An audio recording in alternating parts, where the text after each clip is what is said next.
तो देखो अपने को करंट इलैक्ट्रिसिटी ਆਪਾਂ ਕੰਟੀਨਿਊ ਕਰਨ ਜਾ ਰਹੇ ਹਾਂ ਹੁਣ ਤੇ ਇਹਦੇ ਵਿੱਚ ਆਪਾਂ ਜੋ ਹੁਣ ਤੱਕ ਕੀਤਾ ਆ ਪਹਿਲਾਂ ਮੈਂ ਉਹ ਇੱਕ ਤੁਹਾਨੂੰ ਓਵਰਵਿਊ ਜਾਂ ਦੇ ਦਵਾਂ ਇੱਕ ਸਭ ਤੋਂ ਪਹਿਲੀ ਗੱਲ ਤਾਂ ਆਪਾਂ ਜਿਹੜਾ ਸਭ ਤੋਂ ਪਹਿਲਾਂ ਇਹ ਚ ਕਨਸੈਪਟ ਸਿੱਖਿਆ ਉਹ ਕਨਸੈਪਟ ਸੀਗਾ ਡ੍ਰਿਫਟ ਵੈਲੋਸਿਟੀ ਦਾ ਹੁਣ ਡ੍ਰਿਫਟ ਵੈਲੋਸਿਟੀ ਦਾ ਕਨਸੈਪਟ ਸਭ ਨੂੰ ਸਮਝ ਲੱਗ ਗਿਆ ਨਾ यस सर ਇਹਦੇ ਬਾਰੇ ਪਹਿਲਾ ਲੈਕਚਰ ਡਿਸਕਸ਼ਨ ਹੋਈ ਸੀ ਉਹਨੂੰ VD ਨਾਲ ਆਪਾਂ ਡਿਨੋਟ ਕਰਦੇ ਹਾਂ ਤੇ ਇੱਕ ਬਹੁਤ ਸਿੰਪਲ ਮਾਡਲ ਜੇ ਆਪਾਂ ਕੰਸੀਡਰ ਕਰੀਏ ਤਾਂ ਆਪਾਂ ਇਹ ਮੰਨ ਕੇ ਚੱਲਦੇ ਹਾਂ ਕਿ ਜੇ ਆਪਾਂ ਕਿਸੇ ਵੀ ਕੰਡਕਟਰ ਕਿਸੇ ਵੀ ਵਾਇਰ ਜਾਂ ਕੰਡਕਟਰ ਦੀ ਗੱਲ ਕਰੀਏ ਉਹਦੇ ਅਕ੍ਰੋਸ ਜੇ ਬੈਟਰੀ ਲਗਾਉਂਦੇ ਆ ਇਸ ਤਰ੍ਹਾਂ ਤਾਂ ਡ੍ਰਿਫਟ ਵੈਲੋਸਿਟੀ ਜਿਹੜੀ ਹੁੰਦੀ ਹੈ ਉਹ ਇਲੈਕਟ੍ਰਿਕ ਫੀਲਡ ਦੇ ਆਪੋਜ਼ਿਟ ਹੁੰਦੀ ਹੈ ਆ ਪੋਜ਼ਿਟਿਵ ਹੈ ਆ ਨੈਗੇਟਿਵ ਹੈ ਸੋ ਇਹਦੇ ਵਿੱਚ ਇਲੈਕਟ੍ਰਿਕ ਫੀਲਡ ਇਸ ਸਾਈਡ ਨੂੰ ਹੋਏਗਾ ਇਹਦੇ ਅੰਦਰ ਤੇ ਡ੍ਰਿਫਟ ਵੈਲੋਸਿਟੀ ਜਿਹੜੀ ਹੋਏਗੀ ਕਿੱਧਰ ਹੁੰਦੀ ਹੈ ਆਪੋਜ਼ਿਟ ਹੁੰਦੀ ਹੈ ਤੇ ਡ੍ਰਿਫਟ ਵੈਲੋਸਿਟੀ ਕਿਹਦੀ ਹੁੰਦੀ ਹੈ ਇਲੈਕਟ੍ਰੋਨਸ ਦੀ ਹਨਾ ਤੇ ਆਪਾਂ ਇਹ ਕਰ ਚੁੱਕੇ ਆ ਤਾਂ ਡ੍ਰਿਫਟ ਵੈਲੋਸਿਟੀ ਦਾ ਰਿਲੇਸ਼ਨ ਕਿਹਦੇ ਬਰਾਬਰ ਆਇਆ ਸੀ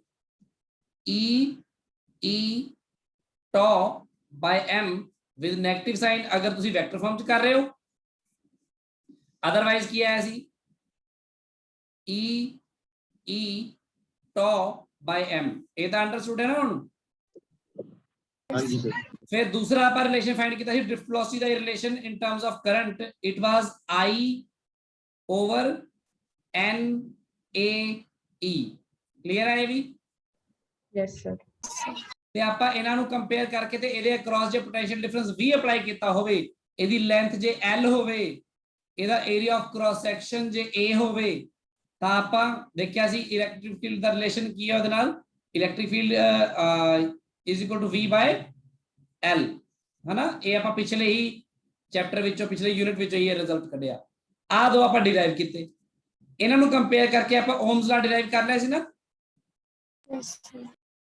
ਤੇ ਓਮਸ ਲਾ ਡਿਰਾਈਵ ਕਰਕੇ ਆਪਾਂ ਦੇਖ ਲਿਆ ਸੀ ਉੱਥੋਂ ਹੀ ਆਪਣੇ ਕੋਲ ਰਿਜ਼ਲਟ ਆਇਆ ਸੀ ਰੈਜ਼ਿਸਟਿਵਿਟੀ ਦਾ that was m upon n e square tau ਤੇ ਆਬਵੀਅਸਲੀ ਇਥੋਂ ਤੁਹਾਨੂੰ ਪਤਾ ਲੱਗ ਜਾਂਦਾ ਕਿ ਜਿਹੜੀ ਰੈਜ਼ਿਸਟੈਂਸ ਦਾ ਰਿਲੇਸ਼ਨ ਕੀ ਆਇਆ rho l by a so basically ਉਹ m upon n e square tau ਤੇ l by a ਆਇਆ ਹਨਾ ਆ ਰਿਜ਼ਲਟ ਆਇਆ ਸੀ therefore ਆਪਣਾ ਜਿਹੜਾ ਆਪਣੇ ਕੋਲ ਓਮਸ ਲਾ ਡਿਰਾਈਵ ਹੋਇਆ ਸੀ it was like this m l upon n e square tau a ਇਹਦੇ ਨਾਲ ਮਲਟੀਪਲਾਈ ਹੋਏਗਾ i ਆਪਾਂ ਬਸ ਇਹਨੂੰ ਵਾਪਸ ਲਿਆ ਕੇ ਇੱਥੋਂ ਰੋ ਤੋਂ ਪਹਿਲਾਂ r ਤੇ ਗਿਆ r ਤੋਂ ਮੈਂ ਇੱਥੇ ਲਿਆਇਆ ਰਿਜ਼ਲਟ ਸਿਰਫ ਯਾਦ ਰੱਖਣ ਦਾ ਤਰੀਕਾ ਹੈ ਕਿ ਰੋ ਦਾ ਯਾਦ ਹੋਣਾ ਕਿਉਂਕਿ ਜ਼ਰੂਰੀ ਹੈ ਰੋ ਤੋਂ r ਦਾ ਬਣਾ ਲਿਓ r ਤੋਂ ਫਿਰ v = ri ਤਾਂ ਬਣ ਜਾਏਗਾ ਕਲੀਅਰ ਹੈ ਗੱਲ ਹਾਂਜੀ ਸਰ ਫਿਰ ਆਪਾਂ ਗੱਲ ਕਰ ਚੁੱਕੇ ਹਾਂ ਰੈਜ਼ਿਸਟੈਂਸ ਦਾ ਜਿਹੜਾ ਰੈਸੀਪ੍ਰੋਕਲ ਹੁੰਦਾ ਆ ਜੇ ਆਪਾਂ 1/r ਕਰ ਲਈਏ ਤਾਂ ਉਹ ਕੀ ਹੁੰਦੀ ਹੈ ਕੰਡਕਟੈਂਸ ਤੇ ਜੇ ਰੈਜ਼ਿਸਟਿਵਿਟੀ ਦਾ ਰੈਸੀਪ੍ਰੋਕਲ ਕਰਾਂਗੇ ਤਾਂ ਕੀ ਬਣੇਗੀ कंडक्टिविटी ते रेजिस्टिविटी ਜਿਹੜੀ ਹੁੰਦੀ ਹੈ ਆਪਾਂ ਨੂੰ ਪਤਾ resistivity depends upon material only ਨਾ ਜਿਹੜੇ ਮਟੀਰੀਅਲ ਦਾ ਤੁਸੀਂ ਯੂਜ਼ ਕਰ ਰਹੇ ਹੋ ਮਤਲਬ ਕੰਡਕਟਰ ਕਲੀਅਰ ਹੈ ਜੀ ਸਭ ਨੂੰ यस सर ਹੁਣ ਇਹਦੇ ਰਿਲੇਟਡ ਆਪਾਂ ਇੱਕ ਦੋ ਹੋਰ ਗੱਲਾਂ ਕੀਤੀਆਂ ਸੀ ਆਪਾਂ ਇੱਕ ਆਪਾਂ ਓਮਸ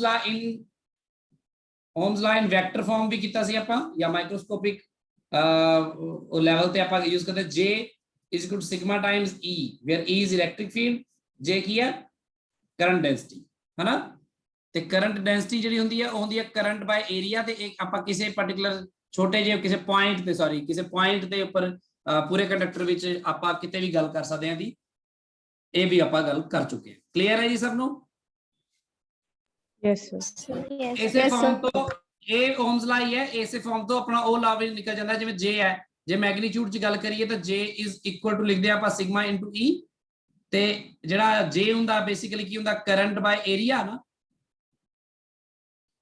ਤੇ ਜਿਹੜੀ ਸਿਗਮਾ ਹੁੰਦੀ ਹੈ ਬੇਸਿਕਲੀ ਉਹ ਬੇਸਿਕਲੀ ਹੁੰਦੀ ਹੈ 1/ρ ਹੁੰਦੀ ਹੈ ਨਾ electric field V by L ਹੁੰਦਾ ਨਾ ਇਹ ਗੱਲ ਪਤਾ ਹੈ ਨਾ यस ਤਾਂ ਇੱਥੋਂ ਜੇ ਤੁਸੀਂ V ਅਲੱਗ ਕਰ ਲਓ ਤਾਂ ਬੇਸਿਕਲੀ ρ ਉੱਪਰ ਜਾ ਕੇ ਮਲਟੀਪਲਾਈ ਹੋ ਜਾਏਗੀ ਉੱਥੇ L ਵੀ ਉੱਪਰ ਚਲ ਜਾਏਗੀ ਏਰੀਆ ਨੀਚੇ ਹੈਗਾ ਜਾਂ into I ਆ ਜਾਏਗਾ ਆਹੀ ਕੀ ਆਹੀ ਤਾਂ R ਹੁੰਦਾ ਨਾ ਆਪਣਾ यस ਬਣ ਗਿਆ ਨਾ ਇਹ ਓਮਸ ਦਾ ਜਿਹੜਾ ਤੁਸੀਂ ਨਾਰਮਲੀ ਯੂਜ਼ ਕਰਦੇ ਜ਼ਿਆਦਾ ਕਲੀਅਰ ਹੈ ਜੀ ਗੱਲ यस सर यस सर ਇਹ ਆਪਾਂ ਉਮੀਦ ਕਰਦੇ ਹਾਂ ਕਿ ਤੁਹਾਨੂੰ ਇੰਨਾ ਇਹ ਸਭ ਗੱਲਾਂ ਦੇ ਬਾਰੇ ਹੁਣ ਕੋਈ ਡਾਊਟ ਨਹੀਂ ਹੈ ਇੰਨੀਆਂ ਚੀਜ਼ਾਂ ਤੁਸੀਂ ਸਮਝ ਚੁੱਕੇ ਹੋ ਇਹ ਪਹਿਲਾਂ ਲੋਅਰ ਕਲਾਸਿਸ ਚ ਵੀ ਤੁਸੀਂ ਕਰੰਟ ਇਲੈਕਟ੍ਰਿਸਿਟੀ ਕੀਤਾ ਸੀ ਤੇ ਉਹ ਜੇ ਡਿਫਾਈਨ ਕਰਨਾ ਹੋਵੇ ਡਿਫਾਈਨ ਕਰਨ ਦੇ ਤਰੀਕੇ ਤੁਹਾਨੂੰ ਪਤਾ ਨੇ ਕਿ ਜੇ ਮੰਨ ਲਓ R = ρ L by A ਹੈ ਆਪਣੇ ਕੋਲ ਤੇ ਕੋਈ ਡਿਫਾਈਨ ਕਰਨਾ ਚਾਹੁੰਦਾ ਰੈਜ਼ਿਸਟਿਵਿਟੀ ਨੂੰ ਤਾਂ ਡਿਫਾਈਨ ਕਿਵੇਂ ਕਰੇਗਾ। ਤਾਂ ਆਪਾਂ ਇਹ 'ਚ ਜੇ ਮੰਨ ਲਓ L ਦੀ ਵੈਲਿਊ ਲੈ ਲਈਏ 1 ਤੇ A ਦੀ ਵੈਲਿਊ 1 ਲੈ ਲਈਏ, ਯੂਨਿਟ ਲੈ ਲਈਏ 1 ਮੀਟਰ ਸਕੁਅਰ ਜਾਂ 1 ਮੀਟਰ ਹੈ, ਤਾਂ ਆਪਣਾ R ਕਿਹਦੇ ਬਰਾਬਰ ਆਏਗਾ ਦੱਸੋ? ਰੋ ਦੇ ਬਰਾਬਰ ਆਏਗਾ ਹੈ ਨਾ। Yes, sir. ਸੋ ਆਪਾਂ ਇਹਨੂੰ ਕੀ ਕਹਿੰਦੇ ਆ, ਆਪਾਂ ਕਹਿੰਦੇ resistivity is defined as the resistance of material of conductor whose length is 1 meter या unit कह लियो, whose length and area of cross section is unity या 1। समझ लगी गल? इस तरह Yes, sir. यूनिट्स वगैरह बारे इन्हां दे बारे अपनी गल हो चुकी है, काफी है। इस तो इलावा एक होर चीज जिहड़ी मैं इंट्रोड्यूस कर दिंदा वा तुहाडे सामने, बहुत सौखी चीज है, उन्होंने कहते इलैक्ट्रॉन मोबिलिटी। इलैक्ट्रॉन मोबिलिटी, हुण मोबिलिटी का मतलब होंदा है कि कितनी ज्यादा मोबाइल है कोई चीज, मोबाइल में कितनी ज्यादा वधिया मोबाइल तुसीं समझदे हो ना, मोबाइल वैन हुंदी है, जिवें मोबाइल लाइब्रेरी किहनूं कहंदे आ, भी एक किताबां दी वैन होवे, वैन च बहुत सारी किताबां होण, आपां कहंदे मोबाइल लाइब्रेरी है ना। इस तरह हम मोबाइल बोलते हैं जो चीज मूव कर सकती है। तो इलैक्ट्रॉन मोबिलिटी का मतलब यही होता है कि भी कितना मोबाइल है इलैक्ट्रॉन, यानी कि जो किसी इलैक्ट्रॉन नू इलैक्ट्रिक फील्ड अप्लाई करते हैं तो उस इलैक्ट्रॉन विच कितनी मोबिलिटी है इधर जाने दी या इधर जाने दी, depending upon the direction of the electric field. तो आप इलैक्ट्रॉन मोबिलिटी नू म्यू नाल डिनोट करते हैं, and electron mobility is defined as the drift velocity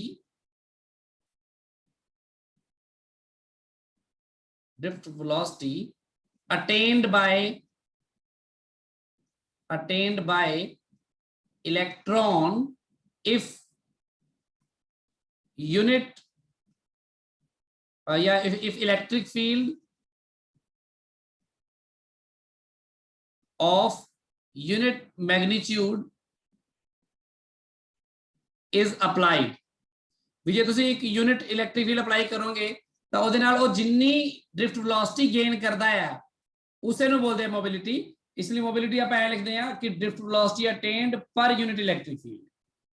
ਤੇ ਇਹਦਾ ਰਿਜ਼ਲਟ ਬਹੁਤ ਸੌਖਾ ਹੈ। ड्रिफ्ट वेलोसिटी ਤੁਹਾਨੂੰ ਪਤਾ ਹੈ ਕੀ ਹੁੰਦੀ ਹੈ, E टॉ बाय m ਤਾਂ ड्रिफ्ट वेलोसिटी है, डिवाइड बाय इलैक्ट्रिक फील्ड करता, E ਨਾਲ ਹੀ ਕੱਟਿਆ ਗਿਆ, ਇਹ ਕੀ ਹੈ E टॉ बाय m। ਜਸਟ ਤੁਸੀਂ ਇਹਨੂੰ मोबिलिटी ਦੀ ਡੈਫੀਨੇਸ਼ਨ ਤੇ ਉਹ ਯਾਦ ਰੱਖਿਓ। ਇਹ ਕਈ ਵਾਰ ਆਪਣੇ ਇੱਥੇ CBSE बोर्ड ਵਿੱਚ ਵੀ ਜਾਂ ਸਕੂਲ ਐਗਜ਼ਾਮ 'ਚ ਪੁੱਛ ਸਕਦੇ ਕਿ that what is meant by electron mobility, ਤਾਂ ਤੁਹਾਨੂੰ ਪਤਾ ਹੋਣਾ ਚਾਹੀਦਾ ਹੈ it is the drift velocity per unit electric field, ਤੇ ਰਿਜ਼ਲਟ ਪਿਛਲੇ ਯੂਜ਼ ਕੀਤੇ ਨੇ। ਸੋ ਇੱਥੇ ਤੱਕ ਗੱਲ ਕਲੀਅਰ ਹੈ ਸਭ ਨੂੰ ਨਾ? Yes, sir. Yes. Yes, sir. ठीक है। इस तो अलावा अपने को कुछ सर्किट्स के बारे भी अपनी गल अंडरस्टूड है, आप किसी resistances in series and parallel. तो हमें पता है कि जो रेजिस्टेंस इन सीरीज आप लगाने हैं ते सीरीज दे विच अपने ये सारे रूल्स जिहड़े आपां कैपेसिटर च कीते हुए आ, बस इत्थे आपां इस फॉर्म च किवें आपां लगाने आ। देखो रेजिस्टेंस अगर सीरीज दे विच है, आ मान लो बैटरी का वोल्टेज V है, ਤੇ ਤੁਹਾਨੂੰ ਪਤਾ ਹੈ ਇਹਨਾਂ ਸਾਰਿਆਂ ਦੇ ਅਕ੍ਰੋਸ ਵੋਲਟੇਜ ਅਲੱਗ-ਅਲੱਗ ਡ੍ਰੌਪ ਹੋਏਗਾ ਨਾ। Yes. ਇਹਦੇ ਅਕ੍ਰੋਸ V3 ਤੇ ਕਰੰਟ ਸਾਰਿਆਂ ਚ ਸਾਂਝਾ ਜਾਏਗਾ ਨਾ, ਸੇਮ ਹੀ ਕਰੰਟ ਜਾਏਗਾ। ਇਹ ਮੰਨ ਲਓ ਹੈਗਾ R1, ਇਹ ਹੈਗਾ R2 ਤੇ ਇਹ ਹੈਗਾ R3। ਸੋ ਜਿੰਨੀ ਜ਼ਿਆਦਾ ਰੈਜ਼ਿਸਟੈਂਸ ਹੁੰਦੀ ਹੈ ਉਨਾ ਹੀ ਜ਼ਿਆਦਾ ਡ੍ਰੌਪ ਕਰਦਾ ਨਾ ਵੋਲਟੇਜ। देयरफॉर ਜੇ ਇਹਦੇ ਚ ਤੁਸੀਂ ਦੇਖਣਾ ਚਾਹੁੰਦੇ ਹੋ ਕਿ ਟੋਟਲ ਵੋਲਟੇਜ ਦਾ ਕਿੰਨਾ ਹਿੱਸਾ ਡ੍ਰੌਪ ਹੋਇਆ, ਕਿਉਂਕਿ ਇੱਥੇ ਵੋਲਟੇਜ ਤੁਹਾਡਾ ਡਿਵਾਈਡ ਹੋਇਆ ਨਾ। Here V is equal to V1 plus V2 plus V3।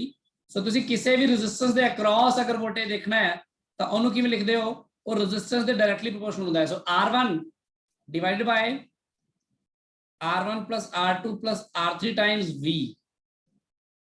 ਤੇ ਜਿਹੜਾ V2 ਹੋਏਗਾ ਉਹ ਹੋਏਗਾ R2 divided by R1 plus R2 plus R3 times V।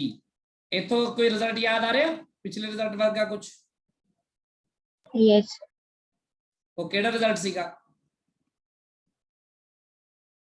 ਦੱਸੋ, ਕਿਹੜਾ ਰਿਜ਼ਲਟ ਸੀਗਾ ਇਸ ਤਰ੍ਹਾਂ ਦਾ ਇਹਦੇ ਵਰਗਾ ਸਿਮਿਲਰ? ਚਾਰਜ ਫਾਈਂਡ ਕਰਨ ਲਈ ਸੀ। ਉਹ ਸੀਗਾ ਕਿ ਉਹਦੇ ਚ ਕੀ ਸੀਗਾ, ਉਹਦੇ ਚ ਸੀਗਾ ਕਿ ਜੇ ਤੁਹਾਡੇ ਕੈਪੈਸਿਟਰਸ ਇਸ ਤਰ੍ਹਾਂ ਤਿੰਨ ਲੱਗੇ ਹੋਏ ਨੇ, ਮੰਨ ਲਓ ਜਸਟ ਇਸ ਤਰ੍ਹਾਂ ਐਗਜ਼ਾਮਪਲ ਲੈ ਲਈਏ, ਤੇ ਇੱਕ ਦਾ ਕੈਪੈਸਿਟੈਂਸ C1 ਆ, ਇੱਕ ਦਾ C2 ਆ ਤੇ ਇੱਕ ਦਾ C3 ਹੈ, ਤੇ ਇੱਥੇ ਕੀ ਡਿਸਟ੍ਰੀਬਿਊਟ ਹੁੰਦਾ ਸੀ, ਚਾਰਜ, ਹਨਾ। ਤੇ ਆਪਾਂ ਇੱਥੇ ਮੰਨ ਕੇ ਚੱਲਦੇ ਸੀ ਕਿ ਜੇ ਬੈਟਰੀ ਨੇ, ਬੈਟਰੀ ਦਾ ਵੋਲਟੇਜ V ਹੈ ਮੰਨ ਲਓ, ਤੇ ਬੈਟਰੀ ਤੋਂ ਜੇ ਚਾਰਜ ਰਿਲੀਜ਼ ਹੋਇਆ Q, ਉਸ ਚਾਰਜ Q ਨੇ ਵੰਡਿਆ ਜਾਣਾ ਹੈ ਉੱਪਰ ਨੀਚੇ ਇਸ ਸਾਰੇ ਚ, ਤਾਂ ਪਹਿਲੀ ਵਾਇਰ ਵਿੱਚ ਜਿਹੜਾ ਚਾਰਜ ਆਏਗਾ Q1, ਦੂਜੀ ਚ Q2, ਤੀਜੀ ਚ Q3, ਤਾਂ ਜਿਹੜਾ ਚਾਰਜ Q1 ਹੁੰਦਾ ਸੀ ਕਿਹਦੇ ਬਰਾਬਰ ਹੁੰਦਾ ਸੀ, ਉਹ ਯਾਦ ਹੈ, Yes, sir. Yes, sir. Times ਕੀ ਹੁੰਦਾ ਸੀ ਅੱਗੇ, ਟੋਟਲ ਚਾਰਜ, ਹਨਾ। ਤੇ Q2 ਦੇ ਲਈ ਵੀ ਤੁਹਾਨੂੰ ਪਤਾ ਹੀ ਹੈ, Q3 ਲਈ ਵੀ ਪਤਾ ਹੀ ਹੈ, ਫਿਰ ਹਨਾ। ਸਮਝ ਲੱਗੀ ਗੱਲ ਕੀ, ਇਹਦੇ ਨਾਲ ਰਿਲੇਟ ਕਰੋ, ਥੋੜਾ ਸਮਝੋ, ਪੁੱਠਾ ਨਹੀਂ ਲਿਖ ਦੇਣਾ ਕੁਝ ਵੀ। ਤੁਹਾਨੂੰ ਪਤਾ ਹੈ ਕੈਪੈਸਿਟਰ ਜਦੋਂ ਸੀਰੀਜ਼ ਨਾਲ ਜੁੜੇ ਹੁੰਦੇ ਤਾਂ ਟੋਟਲ ਕੈਪੈਸਿਟੈਂਸ ਕਿੰਨੀ ਆਂਦੀ ਹੈ, ਇਕੁਇਵਲੈਂਟ C1 C2 C3 ਨਾ, ਆ ਦੇਖੋ ਡਿਨੋਮੀਨੇਟਰ ਚ ਰੈਜ਼ਿਸਟੈਂਸ ਜਦੋਂ ਇਸ ਤਰ੍ਹਾਂ ਲਗਾਣੇ ਸੀਰੀਜ਼ ਤਾਂ ਆਂਦੀ ਹੈ R1 R2 R3, ਆ ਦੇਖੋ ਡਿਨੋਮੀਨੇਟਰ। ਕਲੀਅਰ ਹੈ ਗੱਲ। So, ਇਸੇ ਤਰ੍ਹਾਂ ਜੇ ਰੈਜ਼ਿਸਟੈਂਸ ਇਨ ਪੈਰਲਲ ਹੋ ਜਾਵੇ, ਰੈਜ਼ਿਸਟੈਂਸ ਇਨ ਪੈਰਲਲ, ਤੇ ਪੈਰਲਲ ਵਿੱਚ ਕੀ ਵੰਡਿਆ ਜਾਏਗਾ ਇੱਥੇ ਦੱਸੋ,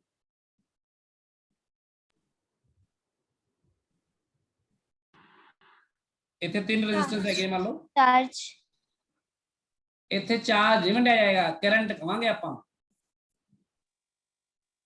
ਇੱਥੇ ਚਾਰਜ ਥੋੜੀ ਕਰੰਟ ਹੈ I, ਉਹ ਕਰੰਟ ਇੱਥੇ ਪਹੁੰਚੇਗਾ I, ਇੱਥੋਂ ਫਿਰ ਜਾਏਗਾ ਨਾ ਉੱਪਰ I1, ਇੱਥੇ I2, ਇੱਥੇ I3, ਤੇ ਤੁਹਾਨੂੰ ਪਤਾ ਇੱਥੇ ਰੈਜ਼ਿਸਟੈਂਸਿਸ ਕਿਵੇਂ ਐਡ ਕਰਦੇ ਆ, ਪਤਾ ਹੈ ਗੱਲ ਕਿ ਨਹੀਂ,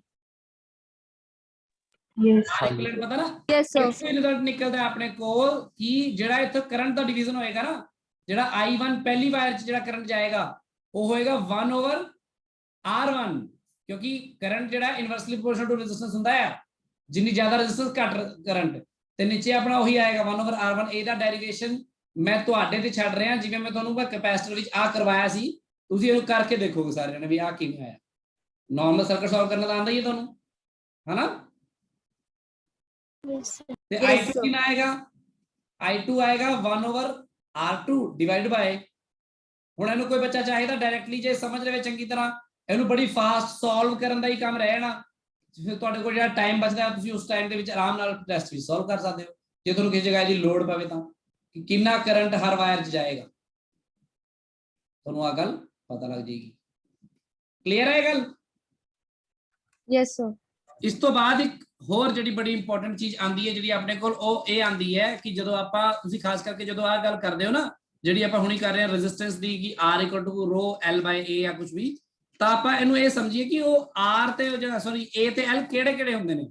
ਜਿਵੇਂ ਕਹਿੰਦੇ ਮਤਲਬ ਕਿ ਜਿਵੇਂ ਆਪਾਂ R ਨੋਟ ਕਰੋ, ਦੇਖੋ ਰੈਜ਼ਿਸਟੈਂਸ ਲਿਖਦੇ ਆਪਾਂ ρ/L/A, ਤਾਂ ਇੱਥੇ ਜਿਹੜਾ ਰੋ ਤਾਂ ਦੇਖੋ ਮਟੀਰੀਅਲ ਦੇ ਕਰਕੇ ਹੁੰਦਾ, ਇੱਥੋਂ ਜੋ ਮਟੀਰੀਅਲ ਕਰਕੇ ਹੋਏਗਾ ਉਹਦਾ ਵੈਲਿਊ ਸੇਮ ਹੀ ਰਹੇਗੀ, ਚਾਹੇ ਜਿਵੇਂ ਮਰਜ਼ੀ ਕਰ ਲਓ। L ਜਿਹੜਾ ਹੁੰਦਾ ਹੈ ਨਾ, L ਲੈਂਥ ਹੁੰਦੀ ਹੈ, ਇਹਨੂੰ ਕਹਿੰਦੇ along the direction of current ਹੁੰਦੀ ਨਾ ਇਹ ਲੈਂਥ, ਕਿ ਨਹੀਂ। Yes, sir. ਜਿਹੜਾ ਏਰੀਆ ਹੁੰਦਾ ਹੈ ਪਰਪੈਂਡੀਕੂਲਰ ਜਾਂ ਨਾਰਮਲ ਟੂ ਦਾ direction of flow of current.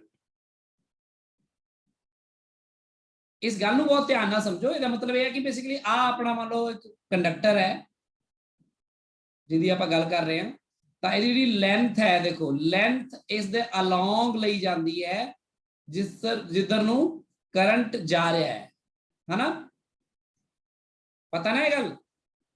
Yes, sir.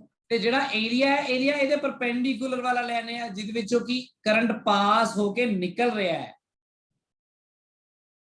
ਕੋਈ ਡਾਊਟ ਤਾਂ ਨਹੀਂ ਕਿਸੇ ਨੂੰ ਇਹ 'ਚ? ਨਹੀਂ ਸਰ। No, sir. ਠੀਕ ਹੈ, ਸੋ ਆਹ ਗੱਲ ਦਾ ਖਿਆਲ ਰੱਖਣਾ, ਐ ਅੰਨੇਵਾਹ ਨਹੀਂ ਕਰਨਾ ਇਹ ਕੰਮ ਕਿ ਆਪਾਂ ਜਿੱਧਰ ਮਰਜ਼ੀ ਨੂੰ ਉਹ ਕਰ ਲਈਏ। ਜਿਵੇਂ ਫੋਰ ਐਗਜ਼ਾਮਪਲ ਇੱਕ ਕੁਐਸਚਨ ਕਰਦੇ ਆ, ਫਿਰ ਦੇਖਦੇ ਆ ਤੁਹਾਨੂੰ ਕੀ ਸਮਝ ਆਈ ਹੈ ਕਿ ਨਹੀਂ ਆਈ। ਕੁਐਸਚਨ ਹੈਗਾ ਆ ਦੇਖੋ, ਮੰਨ ਲਓ ਕਿ ਆਪਾਂ ਇੱਥੇ ਇੱਕ ਨਾ ਇੱਟ ਵਰਗੀ ਲੈ ਲੈਣੇ ਆ,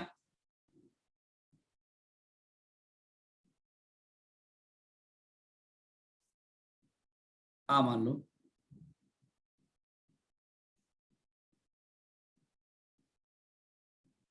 इस तरह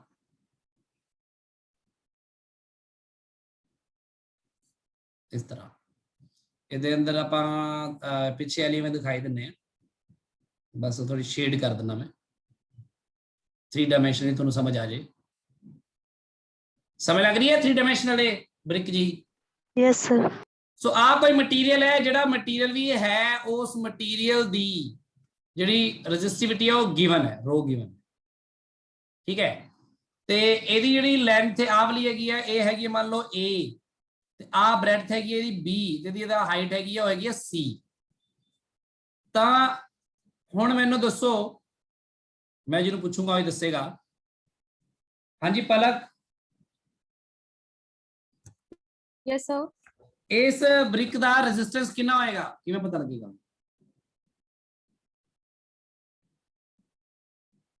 So rho L by A. ਕੀ ਆ ਰੋ Rho L by A. ਤੇ l ਕਿਹੜਾ ਤੇ a ਕਿਹੜਾ Sir L होएगा A. ਆ ਵਾਲਾ a हाँ जी अच्छा sir. ਇਹ ਕਿਵੇਂ ਪਤਾ ਲੱਗਿਆ ਵੀ ਆਹੀ ਇਹ ਹੋਏਗਾ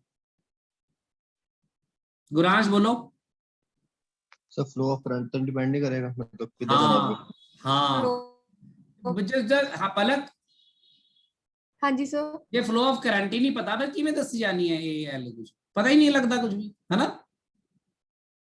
ये Yes, जो sir. फ्लो ऑफ करंट मैं दसिया ही नहीं तेनू है ना Yes, जेड़ा sir. आ वाला फेज है ना आ वाला फेज देख समझ लग रही पलक हाँ जी sir. जे मान ला मैं कहा कि करंट ਇਹਦੇ ਵਿੱਚ ਇੱਧਰ ਦੀ ਅਪਲਾਈ ਕੀਤੀ ਹੈ ਬੈਟਰੀ ਤੇ ਯਾਨੀ ਕਿ ਇੱਧਰ ਦੀ ਕਰੰਟ ਐਂਟਰ ਕਰ ਰਿਹਾ ਤੇ ਇੱਧਰ ਦੀ ਨਿਕਲ ਰਿਹਾ ਹਨਾ Yes, sir. ਫਿਰ ਜਿਹੜਾ ਤੇਰਾ ਏਰੀਆ ਹੋਊਗਾ ਹੁਣ ਦੱਸ ਏਰੀਆ ਕਿੰਨਾ ਹੋਊਗਾ ਪਲਕ ਤੂੰ ਹੀ ਦੱਸੇਂਗੀ ਕੀ ਹੋਊਗਾ So normal to. ਹਾਂ ਪਰ ਕਿੰਨਾ ਹੋਊਗਾ ਤੁਹਾਨੂੰ ਲੰਬਾਈ ਚੌੜਾਈ ਤਾਂ ਸਭ ਦੱਸਿਆ ਹੀ ਹੋਇਆ ਵਾ Yes. ਕੀ ਆਊਗਾ So AB. ਇਹ ਵੀ ਕਿੱਥੋਂ ਆਏਗਾ ਆ ਜਿਹੜਾ ਮੇਰੀ ਗੱਲ ਸੁਣ ਪਹਿਲਾਂ ਏਰੀਆ ਰੈਡ ਕਲਰ ਦਾ ਜਿਹੜਾ ਸ਼ੇਡ ਕੀਤਾ ਆ ਨਹੀਂ ਆਊਗਾ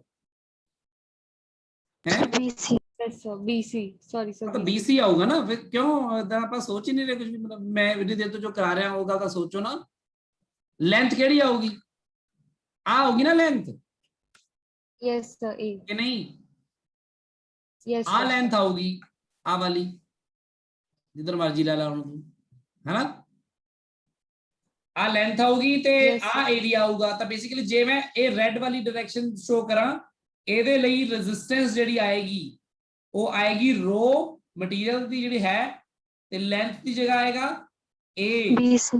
A. ਤੇ ਏਰੀਆ ਜਗ੍ਹਾ ਆਊਗਾ bc BC. ਰੋ a ਬਟਾ bc ਆਊਗਾ ਆਨਸਰ ਸਮਝ ਲੱਗੀ ਗੱਲ ਕਿ ਨਹੀਂ ਦੱਸੋ Yes sir.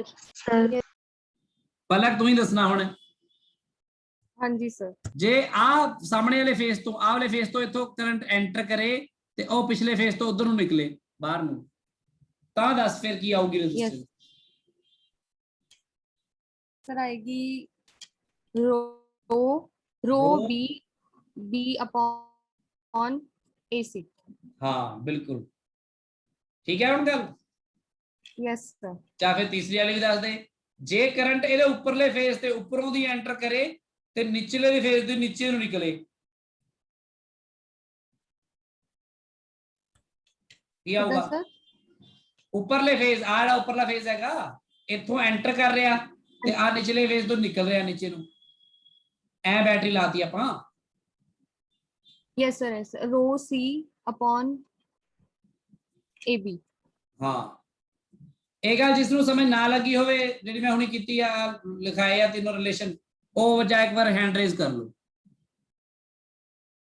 ਸਮਝ ਲੱਗੀ ਸਭ ਨੂੰ यस सर Yes ਸੋ sir. ਖਿਆਲ ਰੱਖਣਾ ਹੈ ਐਵੇਂ ਅੰਨੇਵਾਹ ਨਹੀਂ ਹੁੰਦਾ ਕੁਝ ਵੀ ਆਲਵੇਜ਼ ਇਟ ਡਿਪੈਂਡਸ ਕਿ ਤੁਸੀਂ ਕਿਹੜੇ ਦੋ ਪੁਆਇੰਟਸ ਦੇ ਵਿੱਚ ਰੈਜ਼ਿਸਟੈਂਸ ਜਾਂ ਉਹ ਫਾਈਂਡ ਕਰ ਜਾ ਰਹੇ ਹੋ ਉਸ ਅਕੋਰਡਿੰਗ ਤੁਸੀਂ ਏਰੀਆ ਆਫ ਕ੍ਰਾਸ ਸੈਕਸ਼ਨ ਜਾਂ ਉਹਦੀ ਗੱਲ ਕਰਦੇ ਹੋ ਤੇ ਇਟ ਡਿਪੈਂਡਸ ਜਦੋਂ ਤੁਸੀਂ ਕੋਈ ਜਿਹੜੀ ਸਰਕਟ ਦੀ ਸਕੀਮ ਵੀ ਬਣਾਉਂਦੇ ਹੋ ਨਾ ਕੋਈ ਵੀ ਕਿ ਬੈਟਰੀ ਕਿਹੜੇ ਦੋ ਪੁਆਇੰਟਸ ਲਾਣੀ ਆ ਫੇਰ ਪਤਾ ਲੱਗਦਾ ਹੈ ਕਿ ਰੈਜ਼ਿਸਟੈਂਸ ਕਿੰਨੀ ਆਏਗੀ ਪੂਰੇ ਸਰਕਟ ਦੀ ਨਹੀਂ ਤਾਂ ਨਹੀਂ ਪਤਾ ਲੱਗਦਾ ਹੈ ਇਹ ਗੱਲ ਕਲੀਅਰ ਹੈ ਸਭ ਨੂੰ ਹੁਣ यस सर यस सर ਚਲੋ ਫਿਰ ਗੁਰਾਂਸ਼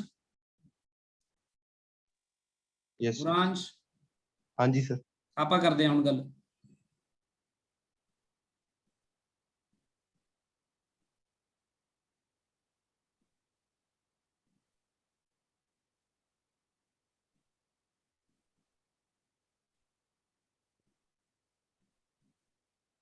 ਇਹ ਲੋੜ ਨਹੀਂ, ਮੈਂ ਉਦਾਂ ਹੀ ਕਰਦਾ। ਲੈ ਵੀ ਗੁਰਾਂਸ਼, ਇਹ ਨਾ ਇਹ ਸ਼ੇਪ ਦਾ ਇੱਕ ਆਪਾਂ ਬਣਾਇਆ ਹੈ, ਮੰਨ ਲਾ ਆ ਰੈਜ਼ਿਸਟੈਂਸ ਹੈ ਇੱਥੇ, ਠੀਕ ਹੈ, हाँ ਇਹ जी ਹੈਗੀ ਮੰਨ ਲਾ 5 ਤੇ ਇੱਥੇ ਵੀ ਰੈਜ਼ਿਸਟੈਂਸ ਲੱਗੀ ਹੈ, ਇਹ ਵੀ 5, ਇੱਥੇ ਵੀ ਰੈਜ਼ਿਸਟੈਂਸ ਲੱਗੀ ਹੈ, ਇਹ ਵੀ 5 ਤੇ ਇਹਦੇ ਵਿੱਚ ਜਾ ਕੇ ਆਪਾਂ ਫਿਰ ਆਪਾਂ ਇੱਥੇ ਲਗਾਈ ਹੈ, ਇਹ ਵੀ 5 ਤੇ ਇਸ ਤਰ੍ਹਾਂ ਆ ਵੀ 5, ਆ ਇਹ ਸ਼ੇਪ ਜਿਹਾ ਉਹ ਬਣ ਗਿਆ, ਠੀਕ ਹੈ। ਹੁਣ ਇਹ 'ਚ ਜਿਹੜੀ ਪੁਆਇੰਟ ਦੇਖੋ, ਮੰਨ ਲਓ ਆਹ ਪੁਆਇੰਟ ਹੈਗਾ A, ਆਹ ਪੁਆਇੰਟ ਹੈਗਾ ਆ B, ਆਹ ਹੈਗਾ ਆ C, ਆਹ ਹੈਗਾ ਆ D, ਆਹ ਹੈਗਾ ਆ E। ਹੁਣ ਮੰਨ ਲਓ ਸਵਾਲ ਪੁੱਛਿਆ ਗਿਆ ਆਪਾਂ ਨੂੰ ਫਾਈਂਡ R equivalent, यानी इक्विवेलेंट रेजिस्टेंस फाइंड करनी है बिटवीन A एंड E। पहला आई करो जी, किवें करोगे? ਸਰ ਜਿਹੜੇ ਆ BC ਨਾਲੇ CD ਵਾਲੇ ਇਹ ਤਾਂ ਦੋਨੋਂ ਸੀਰੀਜ਼ ਦੇ ਵਿੱਚ ਆ ਨਾਲੇ ਪੈਰਲਲ ਹੈਗੇ BD ਦੇ ਨਾਲ। हाँ तो सोचना किवें, देखो A एंड E क्या ना, ਇਹਦੇ 'ਚ बैटरी लगा के सोच लो भी ਇਹਨਾਂ 'ਚ बैटरी लानी है, तो मतलब इथों करंट जो एंटर करेगा, इथों करंट एंटर करेगा, इत्थे वंडिया जाएगा ना इस पॉइंट ते, फिर कंन खड़े हो जाने चाहिए। इत्थे I आ गया मान लो करंट, इधर नूं जाऊगा I1, इधर नूं जाऊगा I2। हुण I1 ने इधरों इधर आना, हुण I1 इधर वापसी नहीं कर सकता क्योंकि उधरों एक करंट उस वायर से पहले ही आ चुका है। वो I2 करंट ऊपर जाके इधरों दी मुड़ के वापस इत्थे तक आएगा ते इत्थे I1 ते I2 मिलके फिर की बन जाणगे I। इस हिसाब नाल देखिया होवे तां आ उपरले जेहड़े दो रेजिस्टेंस हैगे दोनों की च होणगे सीरीज 5 5 10। उस 10 ਦਾ ਇਹ 5 ਨਾਲ ਕੀ ਹੋਏਗਾ ਫਿਰ? ਪੈਰਲਲ ਹੋਏਗਾ ਨਾ ਇਹ। ਹਾਂਜੀ, ਕਿਉਂਕਿ ਆਹ ਵਾਲੀ ਜਿਹੜੀ ਵਾਇਰ ਹੈਗੀ ਆ ਤੇ ਆਹ ਵਾਲੀ ਵਾਇਰ ਹੈਗੀ ਜਿਹੜੀ, ਆਹ ਵਾਲੀ ਤੇ ਆਹ ਵਾਲੀ ਪੂਰੀ, ਇਹ ਆਪਸ ਵਿੱਚ ਪੈਰਲਲ ਹੋ ਗਈਆਂ ਨਾ ਦੋਨੋਂ, ਫਿਰ ਬਾਅਦ ਆ 5 ਤੇ 5 ਸੀਰੀਜ਼ ਹੋਣਗੇ। ਸਮਝ ਲੱਗੀ ਗੱਲ ਸਾਰਿਆਂ ਨੂੰ? ਚਲੋ ਆਹ ਵਾਲੀ ਦੀ ਗੱਲ ਤਾਂ ਪਤਾ ਲੱਗ ਗਈ ਤੁਹਾਨੂੰ। ਹੁਣ ਇਹਨੂੰ ਐ ਕਰਦੇ ਆ, ਇਹਨੂੰ ਪਹਿਲਾਂ ਕੈਲਕੂਲੇਟ ਕਰਕੇ ਲਿਖ ਦਿੰਨੇ ਆ ਤੇ ਫਿਰ ਆਪਾਂ ਗੱਲ ਕਰਦੇ ਆ। ਇਹਨੂੰ ਕੈਲਕੂਲੇਟ ਕਰਕੇ ਲਿਖ ਦਿੰਨੇ ਆ। ਫਿਰ ਬੇਸਿਕਲੀ ਕਿੰਨੀ ਆਈ ਦੇਖੋ, ਪਹਿਲਾਂ ਤਾਂ ਆਈ ਉਹ 5 5 10, ਫਿਰ ਉਹਦਾ ਆਏਗਾ 5 ਗੁਣਾ 10 ਬਟਾ 5 ਜਮਾ 10, ਇਹ ਕਿੰਨਾ ਆਏਗਾ 50 ਬਟਾ 15, ਇਹ ਕਿੰਨਾ ਆਏਗਾ 10 ਬਟਾ 3, ਤਾਂ ਇਧਰਲੀ 5 ਤੇ ਫਿਰ 10 ਬਟਾ 3 ਤੇ ਫਿਰ 5 ਆਈ ਆਏਗਾ ਨਾ। ਹਾਂਜੀ ਸਰ। ਕਿੰਨਾ ਆ ਗਿਆ? 13.34 40/3 ਹੋ ਗਿਆ ohms। ਚਲੋ ਇਹਨੂੰ ਛੱਡ ਦਿਓ, ਇਹ ਆਏਗਾ ਬਿਟਵੀਨ A। ਅੱਛਾ ਜੇ ਆਹੀ ਸਵਾਲ ਪੁੱਛਿਆ ਜਾਂਦਾ find R equivalent between A and C ਤਾਂ ਕੀ ਹੁੰਦਾ, ਇਹ ਗੱਲ ਪਲਕ ਦੱਸੇਗੀ।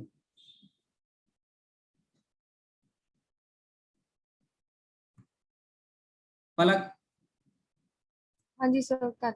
A ਤੇ C ਚ ਕਰਨਾ ਹੁਣ ਇਕੁਇਵਲੈਂਟ ਰੈਜ਼ਿਸਟੈਂਸ, ਹੁਣ ਕੀ ਕਰਾਂਗੇ?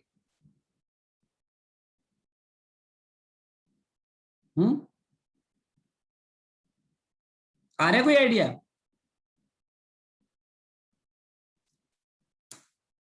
बलजीत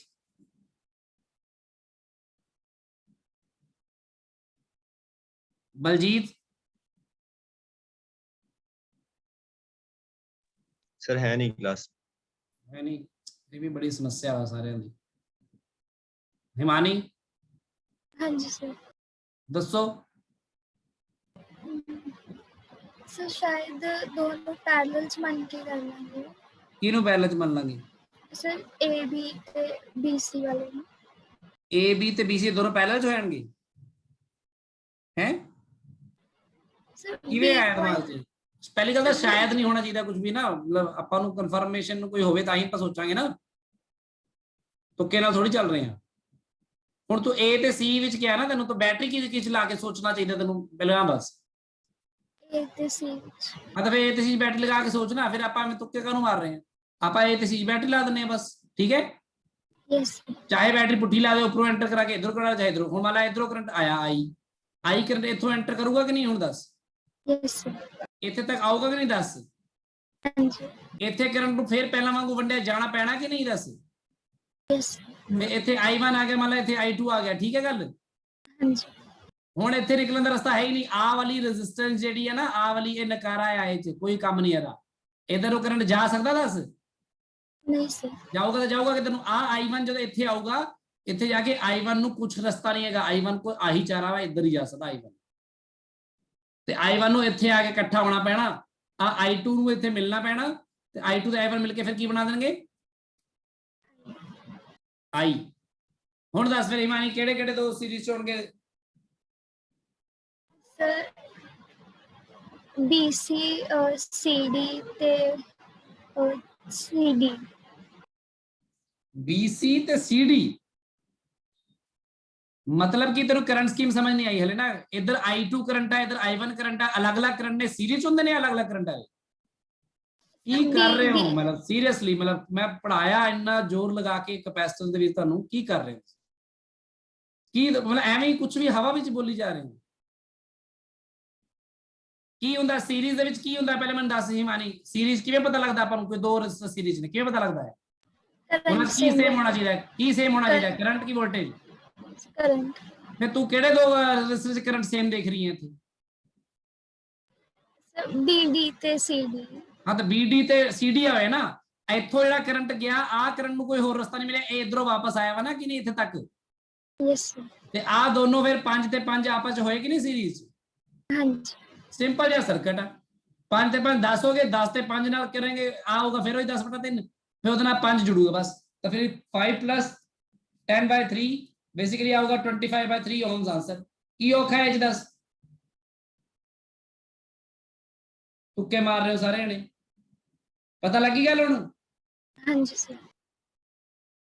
हुण इसे विच ही मैनूं दस हिमानी, जे फिर मैं ऐ ही करा, आ मान लो 5 ohm है, आ भी 5 ohm है, आ भी 5 ohm है, आ भी 5 ohm है ते आ भी 5 ohm है, मान लो इस तरह मान लेने आप।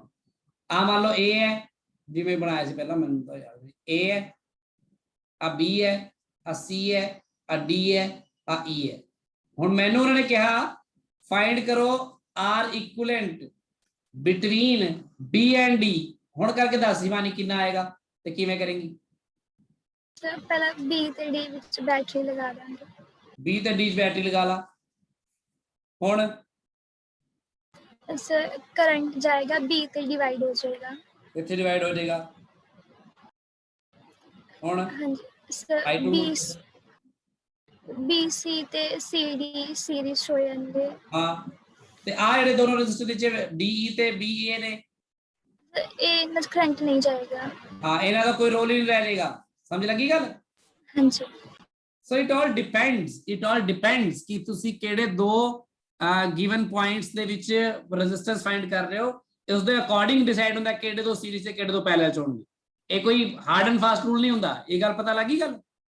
यस ते आ भी गल पता लगी होनी है ਹਾਂਜੀ कि एवें कोई अन्ने वाई कोई लेंथ या कोई वो लैके आ ਉਹੀ ਨਹੀਂ ਦੱਸੀ ਜਾਣੀ ਉਹਦੀ ਰੈਜ਼ਿਸਟੈਂਸ ਇੰਨੀ ਆ, ਵੀ ਤੁਹਾਨੂੰ ਕਿਵੇਂ ਪਤਾ ਤੁਸੀਂ ਕਿਵੇਂ ਲਾਇਆ ਉਹਨੂੰ? ਇਹ ਡਿਪੈਂਡ ਕਰਦਾ ਤੁਹਾਡੇ ਤੇ। ਸਮਝ ਲੱਗੀ ਗੱਲ? यस ਹੁਣ ਇੱਕ ਆਪਾਂ ਸਿੰਪਲ ਜੀ ਗੱਲ ਹੋਰ ਕਰਦੇ ਆ, ਜਿਹੜੀ ਆਪਾਂ ਪਹਿਲਾਂ ਕੁਝ ਡਿਸਕਸ ਕਰ ਵੀ ਚੁੱਕੇ ਆ। that is the factor on which, ਜਾਂ ਆਪਾਂ ਇਹਨੂੰ ਸਾਫ਼-ਸਾਫ਼ ਕਹਿ ਦਈਏ, the temperature dependence of resistivity the temperature dependence देखिए ਆਪਾਂ ਵੀ ਕੀ ਹੋਏਗਾ। ਤੇ ਇਹ ਗੱਲ ਤੁਹਾਨੂੰ ਪਤਾ ਹੈ ਕਿ ਟੈਂਪਰੇਚਰ ਦੇ ਇਨਕਰੀਜ਼ ਕਰਨ ਨਾਲ ਕੀ ਹੁੰਦਾ ਹੈ? पहली गल तो आप फॉर मेटल्स गल करिए, फॉर मेटल्स आप कैलकुलेट कर चुके हैं हुणी रेजिस्टेंस ਲਈ ρ = m/e² τ। सो जे टेंपरेचर ਵਧਾਇਆ ਜਾਂਦਾ ਆ ਤਾਂ ਉਸ ਤੋਂ ਬਾਅਦ ਆਪਣਾ ਜਿਹੜਾ ਰਿਲੈਕਸੇਸ਼ਨ ਟਾਈਮ ਹੈ ਉਹ ਡਿਕਰੀਜ਼ ਕਰ ਜਾਂਦਾ, ਤੇ ਜੇ ਰਿਲੈਕਸੇਸ਼ਨ ਟਾਈਮ ਡਿਕਰੀਜ਼ ਕਰਦਾ ਹੈ ਤਾਂ ਇਹਦਾ ਮਤਲਬ ਕੀ ਹੈ? ਰੈਜ਼ਿਸਟਿਵਿਟੀ ਵੱਧ ਜਾਏਗੀ, ਰੈਜ਼ਿਸਟਿਵਿਟੀ ਵੱਧ ਜਾਏਗੀ, ਹੈਨਾ? ਤਾਂ ਬੇਸਿਕਲੀ ਟੈਂਪਰੇਚਰ ਦੇ ਵਧਾਣ ਨਾਲ ਰੈਜ਼ਿਸਟਿਵਿਟੀ ਵੱਧ ਜਾਂਦੀ ਹੈ। ਸਿੰਪਲ ਜੀ ਗੱਲ ਹੈ। ਤੇ ਇਹ ਬਿਲਕੁਲ ਉਵੇਂ ਵੱਧਦੀ ਹੈ ਜਿਵੇਂ ਆਪਾਂ ਬਿਲਕੁਲ ਇਹਦਾ ਜਿਹੜਾ ਮੈਥਮੈਟੀਕਲ ਫਾਰਮੂਲੇਸ਼ਨ ਹੈ ਇਹ ਉਹੀ ਹੈ ਜਿਵੇਂ ਆਪਣਾ ਲੀਨੀਅਰ ਐਕਸਪੈਂਸ਼ਨ ਕੀਤਾ ਸੀ ਆਪਾਂ ਉਹ ਚ ਥਰਮਲ ਪ੍ਰੋਪਰਟੀਜ਼ ਦੇ ਵਿੱਚ +1 ਦੇ ਵਿੱਚ। ਯਾਦ ਆ +1 ਸਰ ਨੇ ਕੀਤਾ ਸੀ ਕਿ ਜੇ ਕੋਈ ਲੈਂਥ ਹੈ L, ਕੋਈ ਰੈਫਰੈਂਸ ਲੈਂਥ ਲੈ ਲਈਏ ਤੇ ਆਪਾਂ ਉਹ L0 ਲੈਂਥ ਤੋਂ ਮੰਨ ਲਓ L ਇਨਕਰੀਜ਼ ਹੋ ਜਾਂਦੀ ਹੈ ਐਟ ਟੈਂਪਰੇਚਰ T, ਦੈਨ ਆਪਾਂ ਕੀ ਲਿਖਦੇ ਸੀਗੇ L = L0 × 1 + alpha × T। ਯਾਦ ਹੈ ਇਹ ਭੁੱਲ ਗਏ? ਭੁੱਲ ਗਿਆ ਸਰ। ਤੇ ਆਪਾਂ ਸਰਫੇਸ ਏਰੀਆ ਲਈ ਵੀ ਲਿਖਿਆ ਸੀਗਾ ਨਾ ਵੀ ਏਰੀਆ ਜੇ ਆਪਾਂ ਸੁਪਰਫੀਸ਼ੀਅਲ ਐਕਸਪੈਂਸ਼ਨ ਦੀ ਗੱਲ ਕਰਦੇ ਹਾਂ ਤਾਂ ਇੱਥੇ 1 + β × T ਕਹਿੰਦੇ ਹੁੰਦੇ ਸੀਗੇ ਆਪਾਂ। ਇਹ ਸੀਗਾ ਸਰਫੇਸ ਦੇ ਲਈ। ਤੇ ਵੋਲਿਊਮ ਦੇ ਲਈ ਕੀਤਾ ਸੀ V = V0 1 + gamma × T। ਤੇ ਆਪਾਂ ਇਹਨਾਂ ਚ ਰਿਜ਼ਲਟ ਦੇ ਰਿਲੇਸ਼ਨ ਵੀ ਦੇਖਿਆ ਸੀਗਾ, ਜਿਹੜਾ ਬੀਟਾ ਸੀਗਾ ਉਹ 2 ਟਾਈਮਸ ਅਲਫਾ ਦੇ ਬਰਾਬਰ ਆਇਆ ਸੀ, ਗਾਮਾ ਸੀਗਾ ਉਹ 3 ਟਾਈਮਸ ਅਲਫਾ ਦੇ ਬਰਾਬਰ ਆਇਆ ਸੀ। ਫਿਰ ਰਿਜ਼ਲਟ ਆਪਾਂ ਦੇਖਿਆ ਸੀ that α/1 = β/2 = γ/3 ਆ ਇਹਨਾਂ ਚ ਰੇਸ਼ੋ ਆਇਆ ਸੀ। ਇਹ ਯਾਦ ਆ ਸਭ ਨੂੰ ਥੋੜਾ ਬਹੁਤਾ ਕਿ ਯਾਦ ਨਹੀਂ ਹੈਗਾ ਕਿ ਹੁਣ ਯਾਦ ਆ ਗਿਆ? ਸਰ ਹੁਣ ਆ ਗਿਆ, ਯਾਦ ਨਹੀਂ। ਠੀਕ ਹੈ, ਇਸ ਦੇ ਲਈ ਤੁਹਾਨੂੰ ਇੱਕ ਬਹੁਤ ਵਧੀਆ ਐਗਜ਼ਾਮਪਲ ਵੀ ਦਿੱਤੀ ਸੀ ਮੈਂ ਇਸ ਗੱਲ ਨੂੰ ਸਮਝਾਉਣ ਲਈ ਬੇਸਿਕਲੀ ਅਲਫਾ ਹੈ ਕੀ ਆ। ਇਸ ਤੋਂ ਪਹਿਲਾਂ ਮੈਂ ਬੁਕਿਸ਼ ਡੈਫੀਨੇਸ਼ਨ ਦੇ ਦੇਵਾਂ, ਆਪਾਂ ਨੂੰ ਪਤਾ ਹੋਣਾ ਚਾਹੀਦਾ ਇਹ ਅਲਫਾ ਹੈ ਕੀ ਆ। ਇਹ ਲੈਂਥ ਐਕਸਪੈਂਸ਼ਨ ਸੀ, ਇਹ ਆਪਣਾ ਸੁਪਰਫੀਸ਼ੀਅਲ ਐਕਸਪੈਂਸ਼ਨ ਸੀ, ਇਹ ਵੋਲਿਊਮ ਐਕਸਪੈਂਸ਼ਨ ਸੀ। ਅਲਫਾ ਬੀਟਾ ਗਾਮਾ ਨੂੰ ਕਹਿੰਦੇ ਸੀ temperature coefficient of linear expansion, ਇੱਥੇ ਬੀਟਾ ਨੂੰ ਕਹਿੰਦੇ ਸੀ temperature coefficient of superficial expansion ਤੇ ਗਾਮਾ ਨੂੰ ਕਹਿੰਦੇ ਸੀ temperature coefficient of volume expansion. ਕਿ ਟੈਂਪਰੇਚਰ ਵਧਾਉਣ ਦੇ ਨਾਲ ਜਦੋਂ ਲੈਂਥ ਜਾਂ ਸਰਫੇਸ ਏਰੀਆ ਜਾਂ ਵੋਲਿਊਮ ਇਨਕਰੀਜ਼ ਹੁੰਦਾ ਹੈ ਤਾਂ ਉਹਦਾ ਇੱਕ ਕੋਐਫੀਸ਼ੀਐਂਟ ਸੀਗਾ। ਤੇ ਜਿੰਨਾ ਅਲਫਾ ਬੀਟਾ ਗਾਮਾ ਦੀ ਵੈਲਿਊ ਜ਼ਿਆਦਾ ਹੋਏਗੀ ਉਹਨਾਂ ਜ਼ਿਆਦਾ ਐਕਸਪੈਂਸ਼ਨ ਹੁੰਦੀ ਹੈ ਘੱਟ ਹੁੰਦੀ ਹੈ? ਦੱਸੋ ਸੇ ਕੁਐਸਚਨ ਰਿਪੀਟ ਕਰਿਓ। ਜਿੰਨਾ ਅਲਫਾ ਬੀਟਾ ਗਾਮਾ ਦੀ ਵੈਲਿਊ ਜ਼ਿਆਦਾ ਹੋਏਗੀ, ਮਤਲਬ ਅਲਫਾ ਦੀ ਵੈਲਿਊ ਬਹੁਤ ਜ਼ਿਆਦਾ ਹੈ ਇੱਕ ਪਾਸੇ ਘੱਟ ਹੈ, ਤਾਂ ਮਤਲਬ ਜਿੰਨੀ ਜ਼ਿਆਦਾ ਅਲਫਾ ਹੋਏਗਾ ਉਨਾ ਹੀ ਜ਼ਿਆਦਾ ਐਕਸਪੈਂਸ਼ਨ ਹੋਏਗੀ ਕਿ ਘੱਟ ਹੋਏਗੀ? ਉਨੀ ਜ਼ਿਆਦਾ ਹੋਏਗੀ। ਜ਼ਿਆਦਾ ਹੋਏਗੀ ਕਿਉਂਕਿ ਅਲਫਾ ਬੇਸਿਕਲੀ ਕਾਈਂਡ ਆਫ ਇਹ ਪਤਾ ਕੀ ਹੈ, ਤੁਸੀਂ ਦੱਸੋ ਬੈਂਕਾਂ 'ਚ ਆਪਾਂ ਪੈਸੇ ਰੱਖਦੇ ਆ ਉਹ ਤੇ ਵਿਆਜ ਲੱਗਦਾ ਨਾ। ਹਾਂਜੀ ਸਰ। ਵਿਆਜ ਦਾ ਰੇਟ ਆਫ ਇੰਟਰਸਟ ਹੁੰਦਾ ਨਾ ਵੀ ਇੰਨਾ ਲੱਗੂਗਾ ਸਾਲ 'ਚ ਇੰਨੇ %, ਤੇ ਵਿਆਜ ਜਿਹੜਾ ਲੱਗਦਾ ਆ ਉਹਨੇ % ਜਾਂ ਜੋ ਵੀ ਉਹ ਰੇਟ ਆਫ ਇੰਟਰਸਟ ਦੇ ਹਿਸਾਬ ਨਾਲ ਲੱਗਦਾ ਹੈ ਨਾ।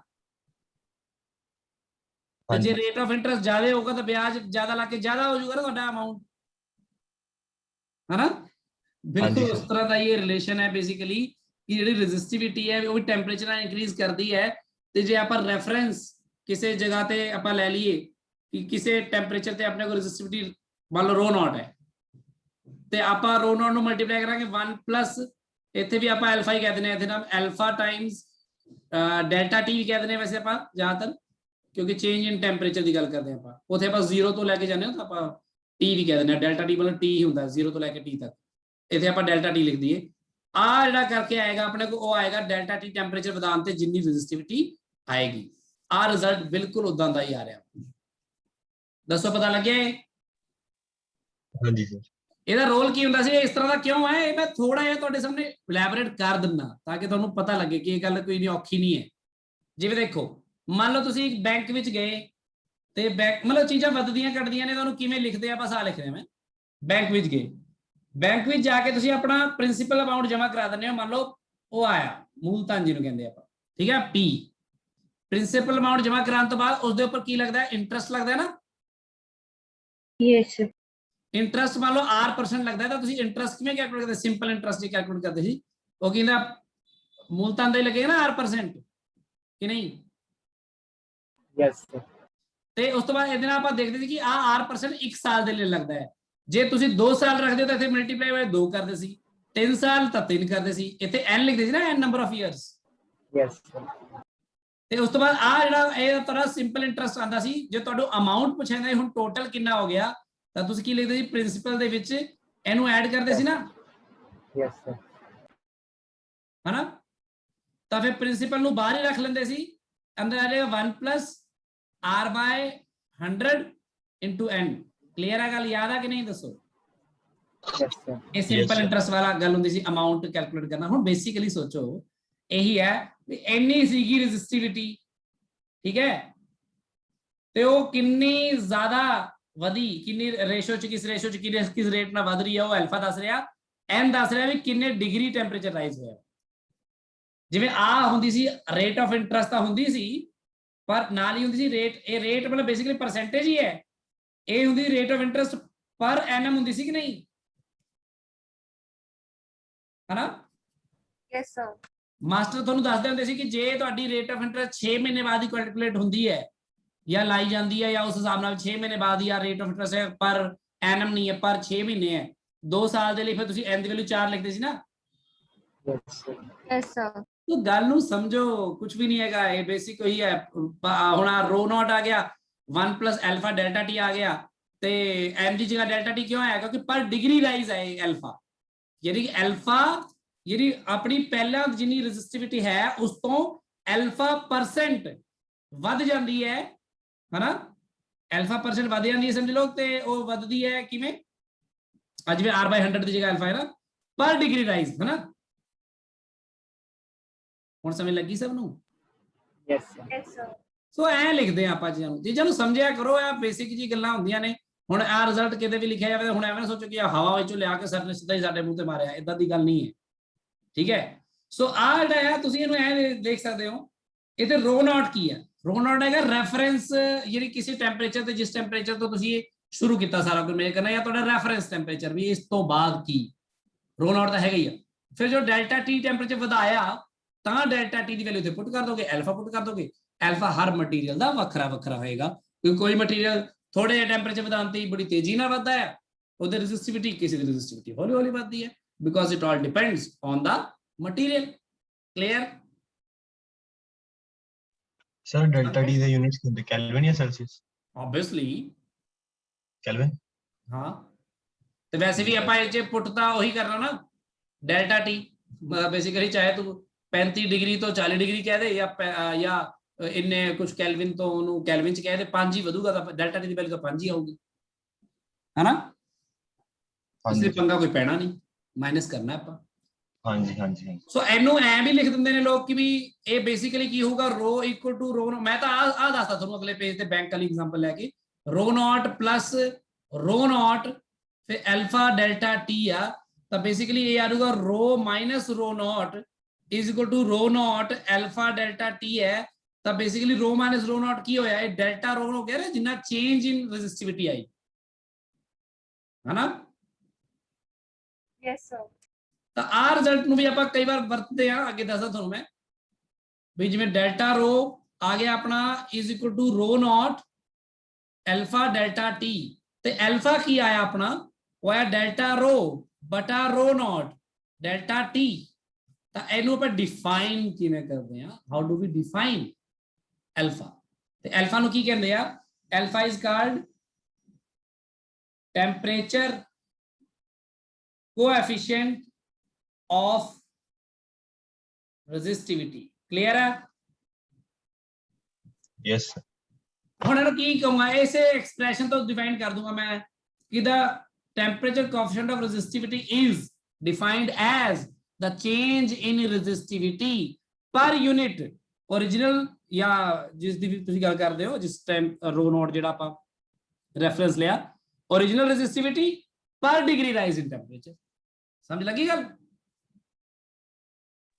है ना? हाँ जी। is defined as the change in resistivity per unit, या सॉरी चेंज इन, ओहो मैं तो ठीक है, अच्छा पेज ही बदल रहा है, मैं क्या कहते गायब हो गया। Change in resistivity per unit original resistivity, आगे नाल होगा होर क्या होगा, पर डिग्री या पर केल्विन भी कह सकते हो, राइज इन टेंपरेचर। दसो गल क्लियर हुई कि नहीं? Yes, sir. सो ये हर एक टेंपरेचर ते एदी वैल्यू वक्री वक्री हो सकती है सेम मटीरियल ਲਈ भी, क्योंकि कुछ मटीरियल हो सकता है 39 डिग्री तो 40 डिग्री जो जाते हैं उदों मान लो उन्होंने चेंज इन रेजिस्टिविटी कुछ होर आती है, तो की पता उन्होंने जो 52 डिग्री तो 53 जाते हुए की पता थोड़ा ज्यादा चेंज आता है ना, तो वो पहला वांगू ये यूनिफॉर्मली ही ਪਰ ਹਰ ਇੱਕ ਡਿਗਰੀ ਰਾਈਜ਼ ਲਈ ਸੇਮ ਹੈ ਜ਼ਰੂਰੀ ਨਹੀਂ ਹੈ। ਸੋ ਤੁਹਾਨੂੰ ਜੋ ਨੂਮੈਰੀਕਲ ਵਗੈਰਾ ਦਿੱਤੇ ਹੋਣਗੇ ਤਾਂ ਟੈਨਸ਼ਨ ਨਹੀਂ ਲੈਣੀ ਹੁੰਦੀ, ਉਹ ਅਲਫਾ ਉਸ ਟੈਂਪਰੇਚਰ ਤੇ ਗਿਵਨ ਹੁੰਦਾ ਹੈ, ਉਹ ਤੁਸੀਂ ਵਰਤ ਲੈਣਾ ਤੇ ਤੁਹਾਡਾ ਐਕਸਪ੍ਰੈਸ਼ਨ ਤੁਹਾਡੇ ਸਾਹਮਣੇ ਹੈ, ਇਹਨੂੰ ਯੂਜ਼ ਕਰ ਲੈਣਾ ਹੈ। ਸਮਝ ਲੱਗੀ ਗੱਲ? Yes. ਠੀਕ ਹੈ। ਸੋ ਬਾਕੀ ਜੇ ਆਪਾਂ ਇਸੇ ਨੂੰ ਡਿਫਰੈਂਸ਼ੀਅਲ ਫਾਰਮ 'ਚ ਲਿਖਣਾ ਚਾਹੀਏ ਇਹਨੂੰ ਰਿਜ਼ਲਟ ਨੂੰ, ਤਾਂ ਆਪਾਂ ਲਿਖ ਸਕਦੇ ਹਾਂ ਜਿਵੇਂ ਆਪਾਂ ਜਿਹੜਾ ਲਿਖਿਆ ਡੈਲਟਾ ਰੋ ਇਜ਼ ਇਕੁਅਲ ਟੂ ਰੋ ਨੋਟ ਐਲਫਾ ਡੈਲਟਾ ਟੀ। ਜੇ ਤੁਹਾਡਾ ਚੇਂਜ ਇਨ ਟੈਂਪਰੇਚਰ ਬਹੁਤ ਥੋੜਾ ਹੋਵੇ ਤਾਂ ਬਹੁਤ ਥੋੜਾ ਜਿਹੜਾ ਚੇਂਜ ਆਏਗਾ ਰੋ ਦੇ ਵਿੱਚ, ਉਹ ਆਏਗਾ ਰੋ ਨੋਟ ਐਲਫਾ dt। ਕਲੀਅਰ ਹੈ ਗੱਲ? Yes, sir. ਤੇ ਜੇ ਤੁਹਾਨੂੰ ਕੋਈ ਕਹਿ ਦੇਵੇ ਕਿ ਬਈ ਬਹੁਤ ਥੋੜਾ ਜਿਹੜਾ ਕਹਿੰਦੇ ਚੇਂਜ ਆਇਆ, ਇਹਨੂੰ ਆਪਾਂ ਐਡ ਕਰੀਏ, ਜੇ ਇੱਕ ਟੋਟਲ ਚੇਂਜ ਪਤਾ ਕਰਨਾ ਹੋਵੇ T1 ਤੋਂ ਲੈ ਕੇ T2 ਤੱਕ, ਤਾਂ ਤੁਸੀਂ ਕੀ ਕਰੋਗੇ? ਇੰਟੀਗਰਲ ਕਰੋਗੇ। ਹਾਂਜੀ ਸਰ। ਤੇ ਫਿਰ ਇਹਨੂੰ T1 ਤੋਂ ਲੈ ਕੇ T2 ਕਹਿਤਾ ਆਪਾਂ, ਜਾਂ ਬੇਸਿਕਲੀ ਜਿਹੜੇ ਵੀ ਦੋ ਵਿੱਚ ਗੱਲ ਕਰ ਰਹੇ ਆ, ਤਾਂ ਇਹ ਆਰੂਗਾ ਰੋ ਨੋਟ ਐਲਫਾ ਤੇ ਡੈਲਟਾ ਟੀ ਆਰੂਗਾ ਫਿਰ, ਕਿਉਂਕਿ ਰੋ ਨੋਟ ਤੇ ਐਲਫਾ ਕਾਂਸਟੈਂਟ ਬਾਹਰ ਆਣਗੇ, ਇਕੱਲਾ dt ਦਾ t ਆਰੂਗਾ, T2 - T1, ਇਹ ਆਰੂਗਾ ਡੈਲਟਾ ਰੋ। ਬਸ ਉਹੀ ਗੱਲ ਆ ਗਈ ਫਿਰ। ਕਲੀਅਰ?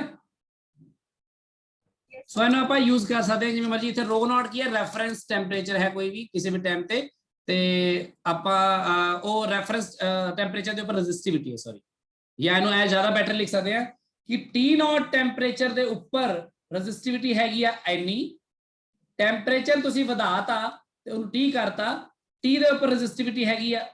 ਪਨਮ ਕੀ ਕਰ ਰਹੀ ਹੈ ਪਨਮ? और नहीं सर, वो पेन टच हो गया स्क्रीन। ਇਹਨੂੰ ਫਿਰ ਕਰੋ ਨਾ, ਇਹਨੂੰ ਡਿਲੀਟ ਕਰੋ ਜੋ ਟੱਚ ਵੀ ਹੋ ਗਿਆ ਇਹਨੂੰ। ਹਾਂ, ਤੇ T ਟੈਂਪਰੇਚਰ ਦੇ ਉੱਪਰ ਰੈਜ਼ਿਸਟਿਵਿਟੀ ਹੈਗੀ ਮੰਨ ਲਓ ਰੋ, ਤੇ ਇਹਦਾ ਟੈਂਪਰੇਚਰ ਕੋਐਫੀਸ਼ੀਐਂਟ ਆਫ ਜਿਹੜਾ ਰੈਜ਼ਿਸਟਿਵਿਟੀ ਹੈਗਾ ਅਲਫਾ, ਤਾਂ ਇਹਨਾਂ 'ਚ ਕੀ ਰਿਲੇਸ਼ਨ ਹੋਏਗਾ? ਰੋ ਵਿਲ ਬੀ ਇਕੁਅਲ ਟੂ ਰੋ ਨੋਟ ਇਨਟੂ 1 ਪਲੱਸ ਅਲਫਾ। ਇੱਥੇ ਬੇਸਿਕਲੀ ਆਏਗਾ T - T0। ਯਾਦ ਹੈ ਗੱਲ? ਸਮਝ ਲੱਗੀ ਗੱਲ? ਹਾਂਜੀ ਸਰ। ਬੇ ਵਾਧਾ ਕਿੰਨਾ ਹੋਇਆ ਟੈਂਪਰੇਚਰ ਦੇ ਵਿੱਚ। ਹੁਣ ਇਸ ਗੱਲ ਨੂੰ ਬੜੇ ਧਿਆਨ ਨਾਲ ਸਮਝੋ।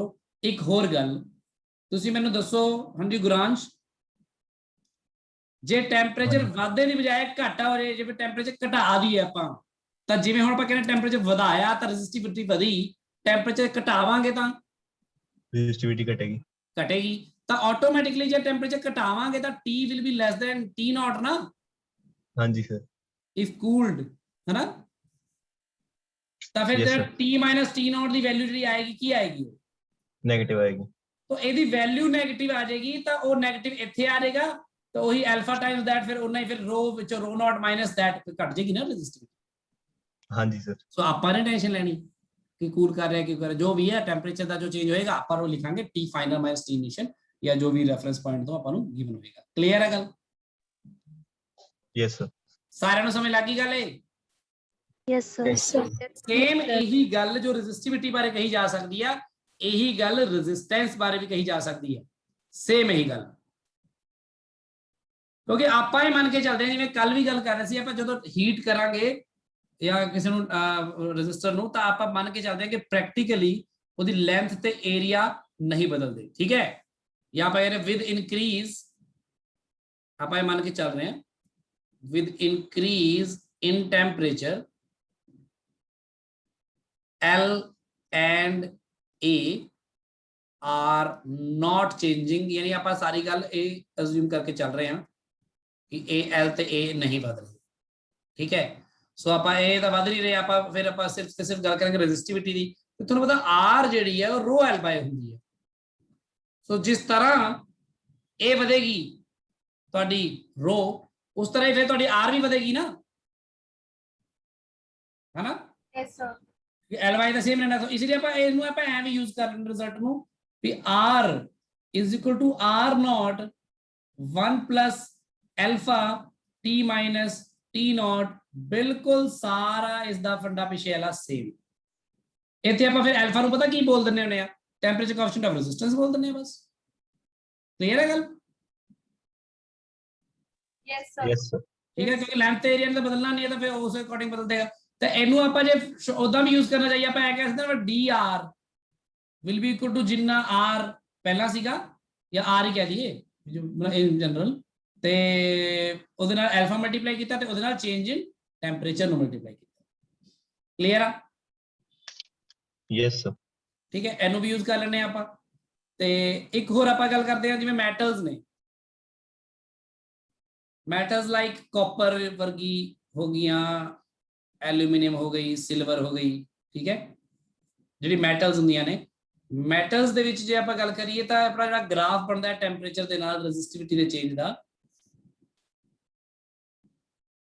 ਆ ਰੈਜ਼ਿਸਟਿਵਿਟੀ ਹੈ ਤੇ ਆ ਟੈਂਪਰੇਚਰ ਹੈ, ਤਾਂ ਆ ਆਪਣਾ ਗ੍ਰਾਫ ਇਸ ਤਰ੍ਹਾਂ ਦਾ ਬਣਦਾ ਹੈ। ਯਾਨੀ ਕਾਫੀ ਜਿਵੇਂ ਟੈਂਪਰੇਚਰ ਵਧਾਉਣ ਨਾਲ ਕਾਫੀ ਰੈਜ਼ਿਸਟਿਵਿਟੀ 'ਚ ਚੇਂਜ ਆਉਂਦਾ ਹੈ। ਪਰ ਜੇ ਆਹੀ ਗੱਲ ਤੁਸੀਂ ਕਰੋਗੇ ਅਲੋਇਜ਼ ਦੇ ਲਈ, ਫॉर ਅਲੋਇਜ਼ ਨੂੰ ਕੀ ਕਹਿੰਦੇ? ਅਲੋਇਜ਼ ਕੀ ਹੁੰਦੀਆਂ? Mixture of metal and non alloys ਜਿਹੜੀਆਂ ਹੁੰਦੀਆਂ ਨੇ, ਅਲੋਇਜ਼ ਦੇ ਵਿੱਚ ਜਿਹੜਾ ਚੇਂਜ ਆਉਂਦਾ ਇਹੀ ਵਾਲਾ, ਇਹ ਬਹੁਤ ਘੱਟ ਆਉਂਦਾ ਹੈ, ਲਗਭਗ ਇਸ ਤਰ੍ਹਾਂ ਦਾ ਹੁੰਦਾ ਹੈ ਗ੍ਰਾਫ। ਜਿਵੇਂ ਆ ਮੈਟਲਸ ਦੇ ਵਿੱਚ ਆਉਂਦਾ ਇਸ ਤਰ੍ਹਾਂ ਤੇ ਅਲੋਇਜ਼ ਵਿੱਚ ਇਸ ਤਰ੍ਹਾਂ, ਯਾਨੀ ਅਲੋਇਜ਼ ਦੇ ਵਿੱਚ ਟੈਂਪਰੇਚਰ ਵਧਾਉਣ ਦੇ ਨਾਲ ਰੈਜ਼ਿਸਟਿਵਿਟੀ ਜ਼ਿਆਦਾ ਵਧਦੀ ਹੈ, ਘੱਟ ਵਧਦੀ ਹੈ? ਘੱਟ ਵੱਧਦੀ ਹੈ। ਘੱਟ ਵਧਦੀ ਹੈ। ਉਹ ਇਨ ਜਨਰਲ ਇਹ ਗੱਲ ਜ਼ਰੂਰ ਹੈ ਕਿ ਰੈਜ਼ਿਸਟਿਵਿਟੀ ਜਿਹੜੀ ਹੁੰਦੀ ਹੈ ਅਲੋਇਜ਼ ਦੀ ਉਹ ਵੈਸੇ ਜ਼ਿਆਦਾ ਹੁੰਦੀ ਹੈ ਰੈਜ਼ਿਸਟਿਵਿਟੀ ਮੈਟਲਸ ਨਾਲੋਂ। ਰੈਜ਼ਿਸਟਿਵਿਟੀ ਅਲੋਇਜ਼ ਦੀ ਜ਼ਿਆਦਾ ਹੈ, ਮੈਟਲ ਦੀ ਘੱਟ। ਆਬਵੀਅਸਲੀ ਮੈਟਲ ਤਾਂ ਤੁਹਾਨੂੰ ਪਤਾ ਮੈਟਲ ਕੰਡਕਟਰ ਹੁੰਦਾ ਹੈ, ਹਨਾ, ਕੰਡਕਟਰ ਹੁੰਦਾ ਤਾਂ ਉਹਦੀ ਰੈਜ਼ਿਸਟਿਵਿਟੀ ਘੱਟ ਹੀ ਹੁੰਦੀ ਹੈ, ਅਲੋਇਜ਼ ਦੀ ਜ਼ਿਆਦਾ ਹੁੰਦੀ ਹੈ। ਪਰ ਜੇ ਤੁਸੀਂ ਐਲਫਾ ਦੀ ਗੱਲ ਕਰੋ, ਫॉर ਅਲੋਇਜ਼ ਜਿਹੜਾ ਐਲਫਾ ਹੁੰਦਾ ਆ ਉਹ ਘੱਟ ਹੁੰਦਾ ਆ ਤੇ ਐਲਫਾ ਜਿਹੜਾ ਮੈਟਲਸ ਦਾ ਹੁੰਦਾ ਉਹ ਜ਼ਿਆਦਾ ਹੁੰਦਾ ਹੈ। ਯਾਨੀ ਕਿ ਟੈਂਪਰੇਚਰ ਦੇ ਵਧਾਉਣ ਦੇ ਨਾਲ ਅਲੋਇਜ਼ ਦੀ ਰੈਜ਼ਿਸਟਿਵਿਟੀ ਚਾਹੇ ਜਿੰਨੀ ਮਰਜ਼ੀ ਹੋਵੇ ਉਹ 'ਚ ਵਾਧਾ ਨਹੀਂ ਹੁੰਦਾ ਜ਼ਿਆਦਾ। ਯਾਨੀ ਕਿ ਜੇ ਤੁਸੀਂ ਸਟੈਂਡਰਡ ਰੈਜ਼ਿਸਟੈਂਸਿਸ ਬਣਾਉਣੀਆਂ ਨੇ ਉਹਦੇ ਲਈ ਤੁਹਾਨੂੰ ਅਲੋਇਜ਼ ਯੂਜ਼ ਕਰਨਾ ਜ਼ਿਆਦਾ ਸਹੀ ਚੀਜ਼ ਹੈ ਜਾਂ ਮੈਟਲਸ? ਅਲੋਇਜ਼, ਕਿਉਂਕਿ ਸਟੈਂਡਰਡ ਰੈਜ਼ਿਸਟੈਂਸ ਬਣਾਣੀ ਨਾ ਆਪਣਾ। ਜਿਵੇਂ ਮੰਨ ਲਓ ਹੁਣ ਤੁਸੀਂ ਰੈਜ਼ਿਸਟੈਂਸ ਬਣਾਈ ਮਾਰਕੀਟ ਤੋਂ ਲੈ ਕੇ ਆਏ 10 ਓਹਮਸ, ਉਹ ਬਣੀ ਹੋਈ ਸੀ ਮੰਨ ਲਓ ਮੈਟਲ ਦੀ, ਤੇ ਹੁਣ ਗੁਰਾਂਸ ਦਾ ਲੈ ਕੇ ਆਇਆ ਉੱਤੇ ਲਿਖਿਆ ਹੈ 10 ਓਹਮ, ਉਹਨੇ ਲਿਆ ਕੇ ਰੱਖਤੀ, ਜੂਨ 'ਚ ਆ ਕੇ ਲੈ ਕੇ ਆਇਆ, ਉਹ 42 ਡਿਗਰੀ ਟੈਂਪਰੇਚਰ ਚੱਲ ਰਿਹਾ, ਮੁੜ ਕੇ ਗੁਰਾਂਸ ਲੈ ਕੇ ਉਹ ਐਕਸਪੈਰੀਮੈਂਟ ਕਰਨ ਬਹਿ ਗਿਆ ਜਾ ਕੇ ਉਹਦੇ 'ਚ ਦਸੰਬਰ 'ਚ ਜਨਵਰੀ 'ਚ, ਉਦੋਂ ਟੈਂਪਰੇਚਰ ਚੱਲ 4 ਡਿਗਰੀ ਜਾਂ 2 ਡਿਗਰੀ, ਤਾਂ ਮਤਲਬ 40 ਡਿਗਰੀ ਦਾ ਸਿੱਧਾ ਫਰਕ ਪਏਗਾ ਉਹਦੇ ਨਾਲ। ਫਿਰ ਉਹ 10 ਓਹਮ ਥੋੜੀ ਰਹਿ ਜਾਏਗੀ,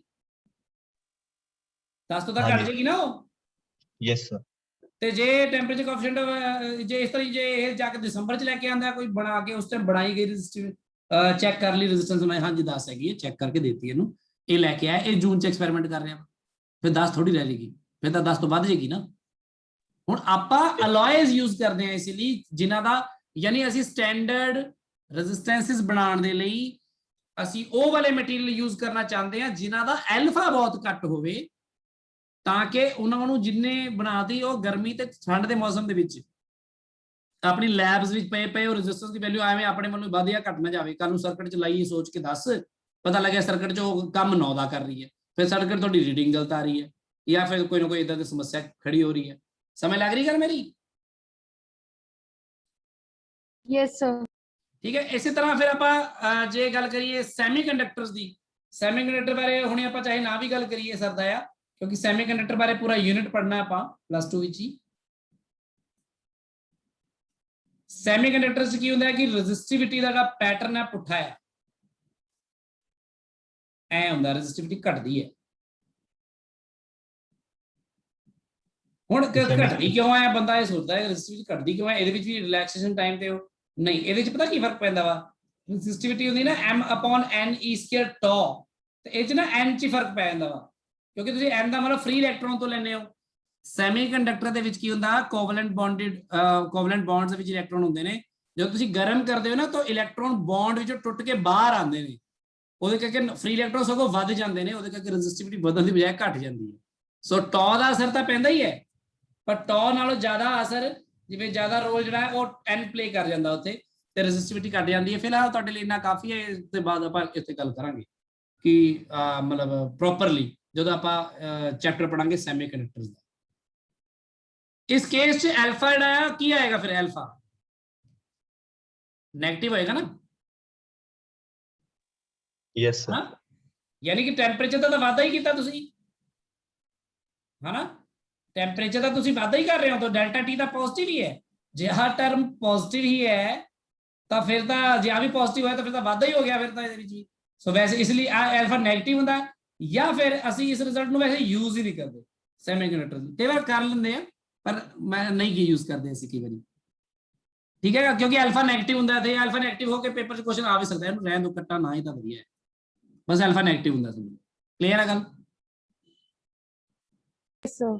ਸਮਝ ਲੱਗ ਗਈ? ਸੋ ਆ ਹੁੰਦਾ ਆਪਣਾ ਕਿ ਰੈਜ਼ਿਸਟਿਵਿਟੀ ਜਾਂ ਜਿਹੜੀ ਟੈਂਪਰੇਚਰ ਦੇ ਨਾਲ ਕਿਵੇਂ ਵੱਧਦੀ ਹੈ ਘਟਦੀ ਹੈ, ਜਾਂ ਫਿਰ ਆਪਣੇ ਰੈਜ਼ਿਸਟੈਂਸ ਟੈਂਪਰੇਚਰ ਨਾਲ ਵੱਧਦੀ ਹੈ ਘਟਦੀ ਕਿਵੇਂ ਹੈ, ਬਸ ਆ ਗੱਲਾਂ ਆਪਾਂ ਕਰਦੇ ਆ। ਤੇ ਇੱਕ ਦੋ ਗੱਲਾਂ ਹੋਰ ਐਡ ਕਰਦੇ ਆ ਇਹਦੇ ਵਿੱਚ ਹੀ, ਦੇਖੋ ਨੋਟਸ ਆਪਣੇ ਬਣਾਇਓ ਪ੍ਰੋਪਰ ਇੱਥੇ ਲਿਖ ਕੇ।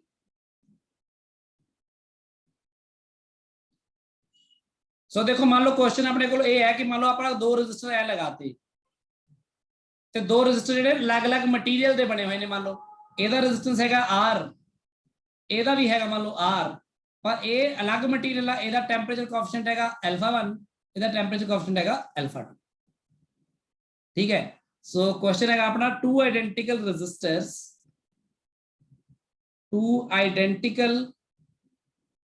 resistors are connected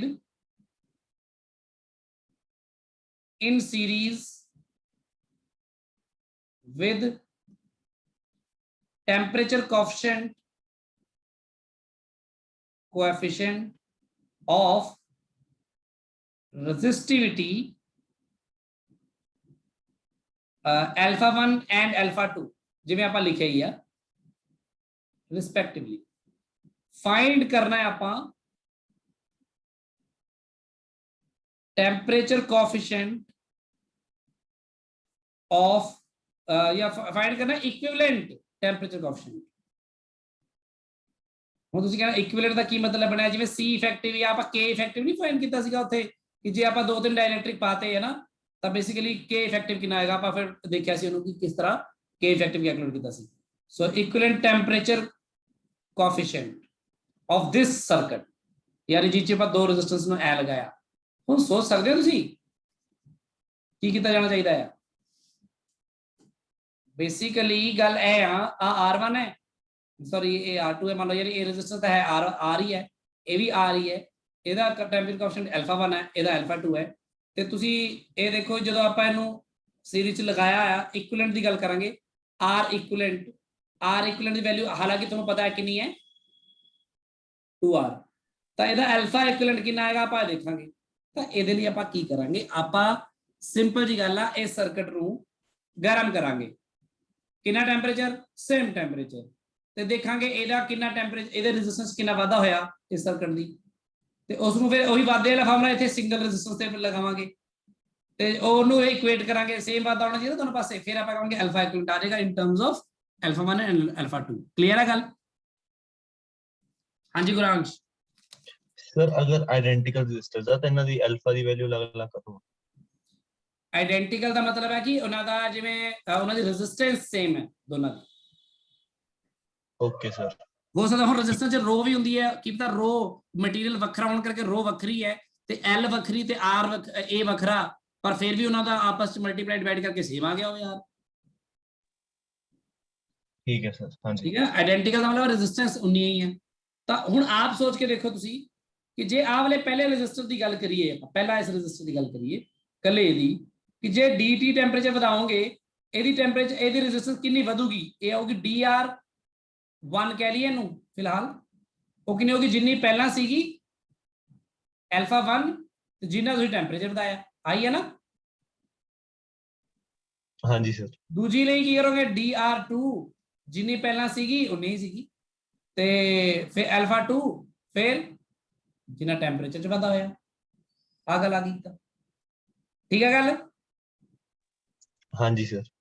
ਤੇ ਇਧਰਲੇ ਪਾਸੇ ਦੇਖੋ R ਇਕੁਇਵਲੈਂਟ ਚ ਕਿੰਨਾ ਵਾਧਾ ਹੋਇਆ, ਜੇ ਮੈਂ ਇਹ ਚ ਮੰਨ ਲਵਾਂ ਕਿ ਇੱਥੇ ਅਲਫਾ ਇਕੁਇਵਲੈਂਟ ਹੀ ਆਪਣਾ ਉਹ ਆ ਤੇ ਅਲਫਾ ਇਕੁਇਵਲੈਂਟ ਪਤਾ ਕਰਨਾ, ਇਹ ਹੋਗਾ dr ਇਕੁਇਵਲੈਂਟ ਜਿੰਨੀ R ਇਕੁਇਵਲੈਂਟ ਪਹਿਲਾਂ ਸੀਗੀ ਹਨਾ, ਤੇ ਅਲਫਾ ਇਕੁਇਵਲੈਂਟ ਜਿੰਨਾ ਹੈਗਾ ਇਨਟੂ ਟੈਂਪਰੇਚਰ ਚ ਵਾਧਾ ਆਇਆ ਜਿੰਨਾ। ਕਲੀਅਰ ਹੋ ਗਈ ਗੱਲ? ਹੁਣ ਆਪਾਂ ਦੇਖਣਾ ਚਾਹੁੰਦੇ ਹਾਂ ਕਿ ਇਹਨਾਂ ਦੇ ਵਿੱਚ ਆ ਡਿਫਰੈਂਸ਼ੀਅਲ ਦਾ ਦੇਖੋ ਫਾਇਦਾ ਇਹ ਹੁੰਦਾ ਡੈਰੀਵੇਟਿਵ ਦਾ ਹੁਣ ਆ ਡੀ ਆਰ ਇਕੁਇਵਲੈਂਟ ਤੁਸੀਂ ਲਿਖ ਲਿਆ, ਆ ਵੀ ਲਿਖ ਲਿਆ, ਇਹਨਾਂ 'ਚ ਰਿਲੇਸ਼ਨ ਕੀ ਹੈ? ਜੇ ਸੀਰੀਜ਼ ਸਰਕਟ ਹੈ ਤਾਂ ਇਹਨਾਂ 'ਚ ਸਿੱਧਾ ਸਿੱਧਾ ਰਿਲੇਸ਼ਨ ਆ ਨਹੀਂ ਹੈਗਾ। ਦੇਖੋ ਕਿ ਆਰ ਇਕੁਇਵਲੈਂਟ ਜਿਹੜਾ ਹੁੰਦਾ ਹੈ ਉਹ R1 + R2 ਹੁੰਦਾ ਹੈ ਨਾ। Yes sir. ਤਾਂ D of R equivalent ਜਿਹੜਾ ਹੋਏਗਾ, D of R equivalent ਉਹ D of R1 plus D of R2 ਹੋਏਗਾ। D of R equivalent ਜਿਹੜਾ ਹੈਗਾ ਹੋਏਗਾ R equivalent into alpha equivalent into dt। ਇਹਦਾ dr1 ਕਿੰਨਾ ਹੈ? R alpha 1 dt, ਇਹ ਹੈਗਾ R alpha 2 dt। R equivalent ਦੀ ਵੈਲਿਊ ਕਿੰਨੀ ਹੈ ਵੈਸੇ ਪੁੱਟ ਕਰ ਸਕਦੇ ਨੇ ਇੱਥੇ, है ना? हाँ जी सर। ए कर लो इनू, R alpha 1 plus alpha 2 into dt, dt ਤੇ R ਕੱਟ ਦੋ ਤਾਂ ਤੁਹਾਡੇ ਕੋਲ alpha equivalent ਕਿੰਨਾ ਆਇਆ?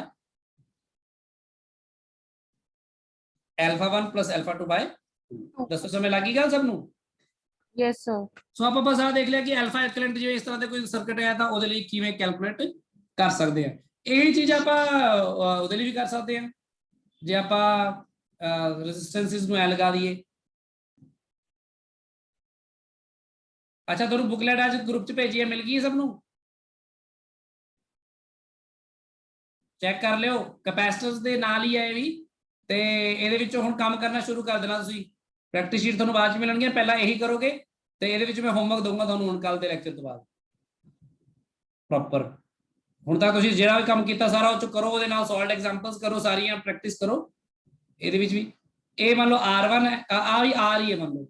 ਹੁਣ ਫਿਰ ਆਪਾਂ ਉਹੀ ਕਰਦੇ ਹਾਂ ਕਿ ਜੇ ਆਪਾਂ ਦੋ ਰੈਜ਼ਿਸਟੈਂਸ ਲਗਾਈਆਂ ਆਈਡੈਂਟੀਕਲ ਤੇ ਉੱਪਰ ਆ ਵਾਲੀ ਲਗਾਤੀ ਨੀਚੇ ਆ ਲਗਾਤੀ, ਪਰ ਹੁਣ ਦੇਖੋ ਧਿਆਨ ਰੱਖਣਾ ਕਿ ਹੁਣ ਇਹ ਰੈਜ਼ਿਸਟੈਂਸ ਲਗਾਈਆਂ ਪੈਰਲਲ 'ਚ ਨੇ, ਆਪਾਂ ਫਿਰ ਉਹੀ ਫਾਈਂਡ ਕਰਨਾ ਹੈ R equivalent, sorry alpha equivalent। Solution ਪਹਿਲੀ ਗੱਲ ਤਾਂ ਟੈਂਪਰੇਚਰ ਵਧਾਓ, ਤੁਸੀਂ ਇਹਦਾ ਟੈਂਪਰੇਚਰ ਵਧਾਓਗੇ ਤਾਂ ਇਹਦੀ ਜਗ੍ਹਾ ਤੇ ਆਪਾਂ R equivalent ਦੀ ਗੱਲ ਕਰਾਂਗੇ ਤਾਂ ਆਪਾਂ ਮੰਨ ਲੈਂਦੇ ਹਾਂ ਕਿ ਬੇਸਿਕਲੀ ਇੱਕ ਰੈਜ਼ਿਸਟੈਂਸ ਹੀ ਹੈਗੀ ਹੈ, ਉਹ R equivalent ਹੈ ਜੋ ਇਹਦੀ ਜਗ੍ਹਾ ਆਏਗੀ, ਤੇ ਇਹਦਾ ਆਪਣੇ ਕੋਲ alpha equivalent ਹੋਏਗਾ। ਟੈਂਪਰੇਚਰ ਦਾ ਵਾਧਾ ਉਨਾ ਹੀ ਕਰੋਗੇ ਤਾਂ ਸਭ ਤੋਂ ਪਹਿਲਾਂ ਤਾਂ ਤੁਸੀਂ ਆਹੀ ਦੱਸ ਦਿਓ ਵੀ dr1 ਕਿੰਨਾ ਆਏਗਾ।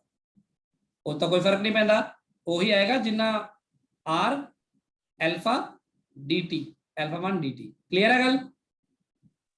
Yes, sir. dr2 ਵੀ ਉਦੋਂ ਹੀ ਆਏਗਾ ਕਿਉਂਕਿ ਉਹ ਤਾਂ ਗਰਮ ਕੀਤਾ ਨਾ ਤੁਸੀਂ, ਚਾਹੇ ਜਿੱਥੇ ਮਰਜ਼ੀ ਲੱਗੀ ਹੈ, ਉਹਦੀ ਆਪਣੀ ਖੁਦ ਦੀ ਰੈਜ਼ਿਸਟੈਂਸ ਜਿਹੜੀ ਇੱਥੇ ਪਈ ਦਾ ਕਿੰਨਾ ਵਾਧਾ ਘਟਾ ਹੈ, ਜੇ ਪੈਰਲਲ ਸੀਰੀਜ਼ ਦੀ ਕੋਈ ਗੱਲ ਹੀ ਨਹੀਂ ਹੈ, ਪਰ ਗਰਮ ਕੀਤਾ ਤੁਸੀਂ, ਗਰਮ ਕੀਤਾ ਤਾਂ ਇੰਨਾ ਉਸ 'ਚ ਵਾਧਾ ਹੋਇਆ ਹੋਣਾ, ਉਸ 'ਚ ਜਿਹੜਾ ਚੇਂਜ ਆਇਆ ਹੋਣਾ ਬੇਸਿਕਲੀ। ਹੁਣ R equivalent ਤਾਂ ਕਵਾਂਗੇ ਕਿ ਜੇ ਇਸ R equivalent ਵਿੱਚ ਵੀ ਉਨਾ ਹੀ ਚੇਂਜ ਆਇਆ ਹੋਇਆ ਜਿੰਨਾ ਇਹਨਾਂ 'ਚ ਚੇਂਜ ਆਏਗਾ ਓਵਰਆਲ ਜਿਸ ਤਰ੍ਹਾਂ ਜੋੜਿਆ ਹੋਇਆ। ਪਰ ਹੁਣ dr1 dr2 ਤੇ drq R equivalent ਕਿਵੇਂ ਜੁੜੇ ਹੋਣਗੇ, ਇਹਦੇ ਲਈ ਤੁਹਾਨੂੰ ਰਿਜ਼ਲਟ ਹੁਣ ਪਹਿਲਾ ਵਰਗਾ ਨਹੀਂ ਹੈਗਾ। ਤੁਹਾਨੂੰ ਪਤਾ ਕਿ basically 1/R equivalent is equal to 1/, ਆ ਹੁੰਦਾ ਨਾ ਹੁਣ। Yes, sir. ਹੁਣ ਜੇ ਡੈਰੀਵੇਟਿਵ ਕਰੋਗੇ ਨਾ, ਯਾਦ ਰੱਖਣਾ ਡੈਰੀਵੇਟਿਵ ਜਦੋਂ ਤੁਸੀਂ ਕਰਦੇ ਸੀ ਨਾ y is equal to 1/x, ਤਾਂ ਡੈਰੀਵੇਟਿਵ ਦਾ ਫਾਰਮੂਲਾ ਦੇਖੋ ਕੀ ਆਂਦਾ ਸੀਗਾ, -1/x², ਤੇ ਫਿਰ dy ਕੀ ਆਂਦਾ ਸੀ ਤੁਹਾਡਾ, -1/x² into dx। ਯਾਦ ਆ ਕਿ ਨਹੀਂ? पावर फॉर्मूला लाया मैं ये क्या आएगा, फिर ये आएगा minus of D R equivalent divided by R equivalent the square, आएगा minus D of R1 over R1 the square. R1 ते R2 की वैल्यू बाद पुट कर देंगे अपन। चलो ये आएगा फिर वही माइनस dr2 ओवर R2 ਦਾ ਸਕੁਅਰ, ਤੇ ਜਦੋਂ ਤੁਸੀਂ ਇਹਨੂੰ ਕਰੋਗੇ ਮਾਈਨਸ ਮਾਈਨਸ ਖਤਮ ਹੋ ਜਾਏਗਾ ਨਾ, dr equivalent over R equivalent the square is equal to dr1 R1 the square dr2 over R2 the square. ਹੁਣ ਥੋੜਾ ਜਿਹਾ ਆਪਾਂ ਧਿਆਨ ਨਾਲ ਇੱਕ ਗੱਲ ਕਰ ਲਈਏ ਕਿ ਦੇਖੋ ਜਿਹੜਾ R1 ਹੈ ਉਹ ਕਿੰਨਾ ਹੈ, R ਹੈ, R2 कितना है, R है, R equivalent कितना है दस दो, उत्तर 2R सीगा ना, इत्थे कितना है आएगा कि नहीं भाई, आएगा ना, ये तो करना आंदा हुण, पहले चलाया सी, तब पुट कर दो, ये आएगा D of R equivalent divided by sorry इतने क्या आएगा r स्क्वायर बाय 4 एक कितना आएगा d of r1 by r square d of r2 by r square cancel कर दो 4 times d of r equivalent आ जाएगा is equal to d of r1 plus d of r2 ਹੁਣ ਇਹਨਾਂ values ਪੁੱਟ ਕਰੋ d of r ਇਕੁਇਵਲੈਂਟ ਕੀ ਹੁੰਦਾ ਹੈ ਹੁਣ ਦੇਖੋ ਹੁਣ ਪਰ ਪਤਾ ਨਾ ਵੈਲਿਊ ਜਿਹੜੀ ਪਿਛਲੇ ਪੇਜ ਤੇ ਲਿਖੀਆਂ ਸੀ ਆਪਾਂ ਦੇਖੋ ਆ ਵਾਲੀਆਂ ਵੈਲਿਊ ਜਿਹੜੀ ਲਿਖਦੇ ਆ ਇੱਥੇ r ਇਕੁਇਵਲੈਂਟ ਸੌਰੀ ਇੱਥੇ ਲਿਖਿਆ ਨਹੀਂ ਹੋਣਾ ਲਿਖ ਲੈਣਾ ਚਾਹੀਦਾ ਮੈਂ ਇੱਥੇ ਮੈਂਸ਼ਨ ਕਰ ਦੇਣਾ that d of r equivalent will be equal to r equivalent alpha equivalent ਤਾਂ ਹੀ ਤਾਂ alpha equivalent ਇੰਟਰੋਡਿਊਸ ਹੋਏਗਾ ਨਾ ਇੱਥੋਂ ਠੀਕ ਹੈ ਕਰੋ ਇੱਥੇ ਕੀ ਆਏਗਾ ਫਿਰ d of r equivalent is r equivalent alpha equivalent into dt ये आएगा r alpha 1 dt r alpha 2 dt ਤੇ r equivalent ਦੀ ਵੈਲਿਊ ਕਿੰਨੀ ਆਏਗੀ r by 2 ਇਹ r ਹੈਗੇ ਨੇ ਇਹ r by 2 ਪੁੱਟ ਕਰੋਗੇ ਤਾਂ ਬੇਸਿਕਲੀ ਇਹ ਆ ਜਾਏਗਾ dt dt dt ਕੈਨਸਲ ਕਰ ਦੋ ਤਾਂ alpha equivalent ਕੀ ਆਏਗਾ ਤੁਸੀਂ ਸੋਚ ਕੇ ਦੱਸੋ ਸਰ ਉਹੀ ਪੁਰਾਣੇ ਵਾਲਾ ਪੁਰਾਣੇ ਵਾਲਾ ਹੀ ਆਏਗਾ ਬਿਲਕੁਲ ਪਹਿਲਾਂ ਵਾਲਾ ਹੀ ਆਏਗਾ ਬਿਲਕੁਲ ਸੇਮ ਆਏਗਾ ਸੋ ਇੱਥੇ ਜੇ ਆਪਣੇ ਕੋਲ r1 r2 ਦੀ ਵੈਲਿਊਜ਼ ਕੁਝ ਹੋਰ ਹੁੰਦੀਆਂ ਹਨਾ ਤਾਂ ਆਪਾਂ ਦੇਖਾਂਗੇ ਕਿ ਆਪਾਂ ਕੀ ਪਤਾ ਕੁਝ ਹੋਰ ਆਂਦਾ ਉਹਨੂੰ ਸੋਚ ਕੇ ਦੇਖਿਓ ਹੁਣ ਤੁਸੀਂ ਕਿ ਫਿਰ ਕੀ ਹੁੰਦਾ ਫਿਲਹਾਲ ਮੈਂ ਇਹਨੂੰ ਇੱਥੇ ਹੀ ਛੱਡ ਰਿਹਾ ਹਾਂ ਇੰਨਾ ਕਾਫੀ ਹੈ ਅੱਜ ਦੇ ਲਈ ਤੇ ਕੱਲ ਆਪਾਂ ਇਸ ਤੋਂ ਅੱਗੇ ਇਹਦੇ ਨਾਲ ਕੁਝ ਕੁਐਸਚਨਸ ਦੇਖਾਂਗੇ ਤੇ ਕੁਝ ਹੋਰ ਪਾਵਰ ਜਨਰੇਟਡ ਹੀਟ ਜਨਰੇਟਡ ਜਿਹੜੀ ਹੁੰਦੀਆਂ ਨੇ ਹਨਾ ਤੇ ਹੋਰ ਕੁਝ ਕੁਐਸਚਨ ਦੇਖਾਂਗੇ ਇਸ ਤਰ੍ਹਾਂ ਕਰਕੇ ਸਰਕਟ ਸੋਲਵਿੰਗ ਦੇਖਾਂਗੇ ਵੋਲਟਮੀਟਰ ਐਮੀਟਰ ਦੇਖਾਂਗੇ ਕੀ ਹੁੰਦੇ ਨੇ ਕਿਵੇਂ ਆਪਾਂ ਲਗਾਉਂਦੇ ਆ ਤੇ ਕੀ ਉਹਦਾ ਰੀਡਿੰਗਸ ਆਉਂਦੀਆਂ ਨੇ ਹਾਂਜੀ ਗੁਰਾਂਸ਼ ਸੋ ਜਿੱਦਾਂ ਆਪਾਂ ਕੁਐਸਚਨ ਵਿੱਚ ਆਇਡੈਂਟੀਕਲ ਵਰਡ ਯੂਜ਼ ਕਰਦੇ ਪਏ ਆ ਆਇਡੈਂਟੀਕਲ ਦਾ ਮਤਲਬ ਅਗਰ ਆਪਾਂ ਦੇਖੀਏ ਤਾਂ ਸੇਮ ਨਹੀਂ ਮਤਲਬ ਐਗਜ਼ੈਕਟਲੀ ਸੇਮ ਨਹੀਂ ਵਰਤਦੇ ਮਤਲਬ ਇੱਕ ਚੀਜ਼ ਦੂਜੀ ਤਾਂ ਬਿਲਕੁਲ ਸੇਮ ਹੀ ਹੈ ਨਹੀਂ ਇੱਥੇ ਆਇਡੈਂਟੀਕਲ ਨਾਲ ਰੈਜ਼ਿਸਟਰ ਕਿਹਾ ਤਾਂ ਨਾ ਰੈਜ਼ਿਸਟਰ ਵੀ ਨਾਲ ਡਾਇਗਰਾਮ ਵਿੱਚ ਤੈਨੂੰ ਆਰ ਗਿਵਨ ਹੈ ਮਤਲਬ ਰੈਜ਼ਿਸਟੈਂਸ ਉਹਦੀ ਵੈਲਿਊ ਆਰ ਹੈ ਤੇ ਅਲਫਾ 1 ਅਲਫਾ 2 ਗਿਵਨ ਦਾ ਮਤਲਬ ਹੈ ਹੀ ਇਹ ਮਤਲਬ ਹੈ ਕਿ ਮਟੀਰੀਅਲ ਵੱਖਰੇ ਨੇ ਹਨਾ ਕੁਝ ਆਪਾਂ ਥੋੜੀ ਜੀ ਗੱਲ ਤੇ ਠੀਕ ਹੈ ਪਰ ਕੁਝ ਕਾਮਨ ਸੈਂਸ ਵੀ ਆਪਾਂ ਲਗਾਈਏ ਕਿ ਅਲਫਾ 1 ਅਲਫਾ 2 ਗਿਵਨ ਹੈ ਨਾ ਜਾਂ ਰੋ 1 ਰੋ 2 ਅਲੱਗ-ਅਲੱਗ ਗਿਵਨ ਹੋ ਤਾਂ ਪਤਾ ਹੀ ਹੈ ਮਟੀਰੀਅਲ ਵੱਖਰਾ ਹੋਏਗਾ ਫਿਰ ਰੈਜ਼ਿਸਟੈਂਸ ਸੇਮ ਹੋ ਜਾਏ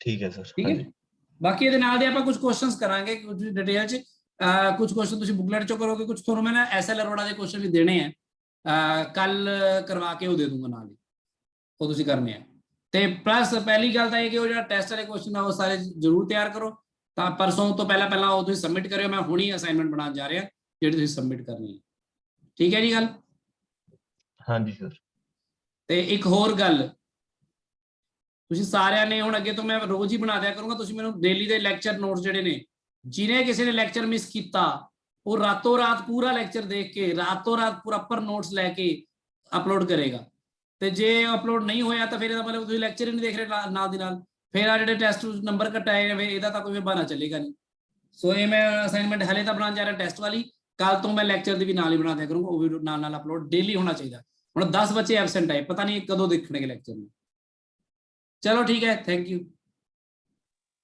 ਥੈਂਕ ਯੂ ਸਰ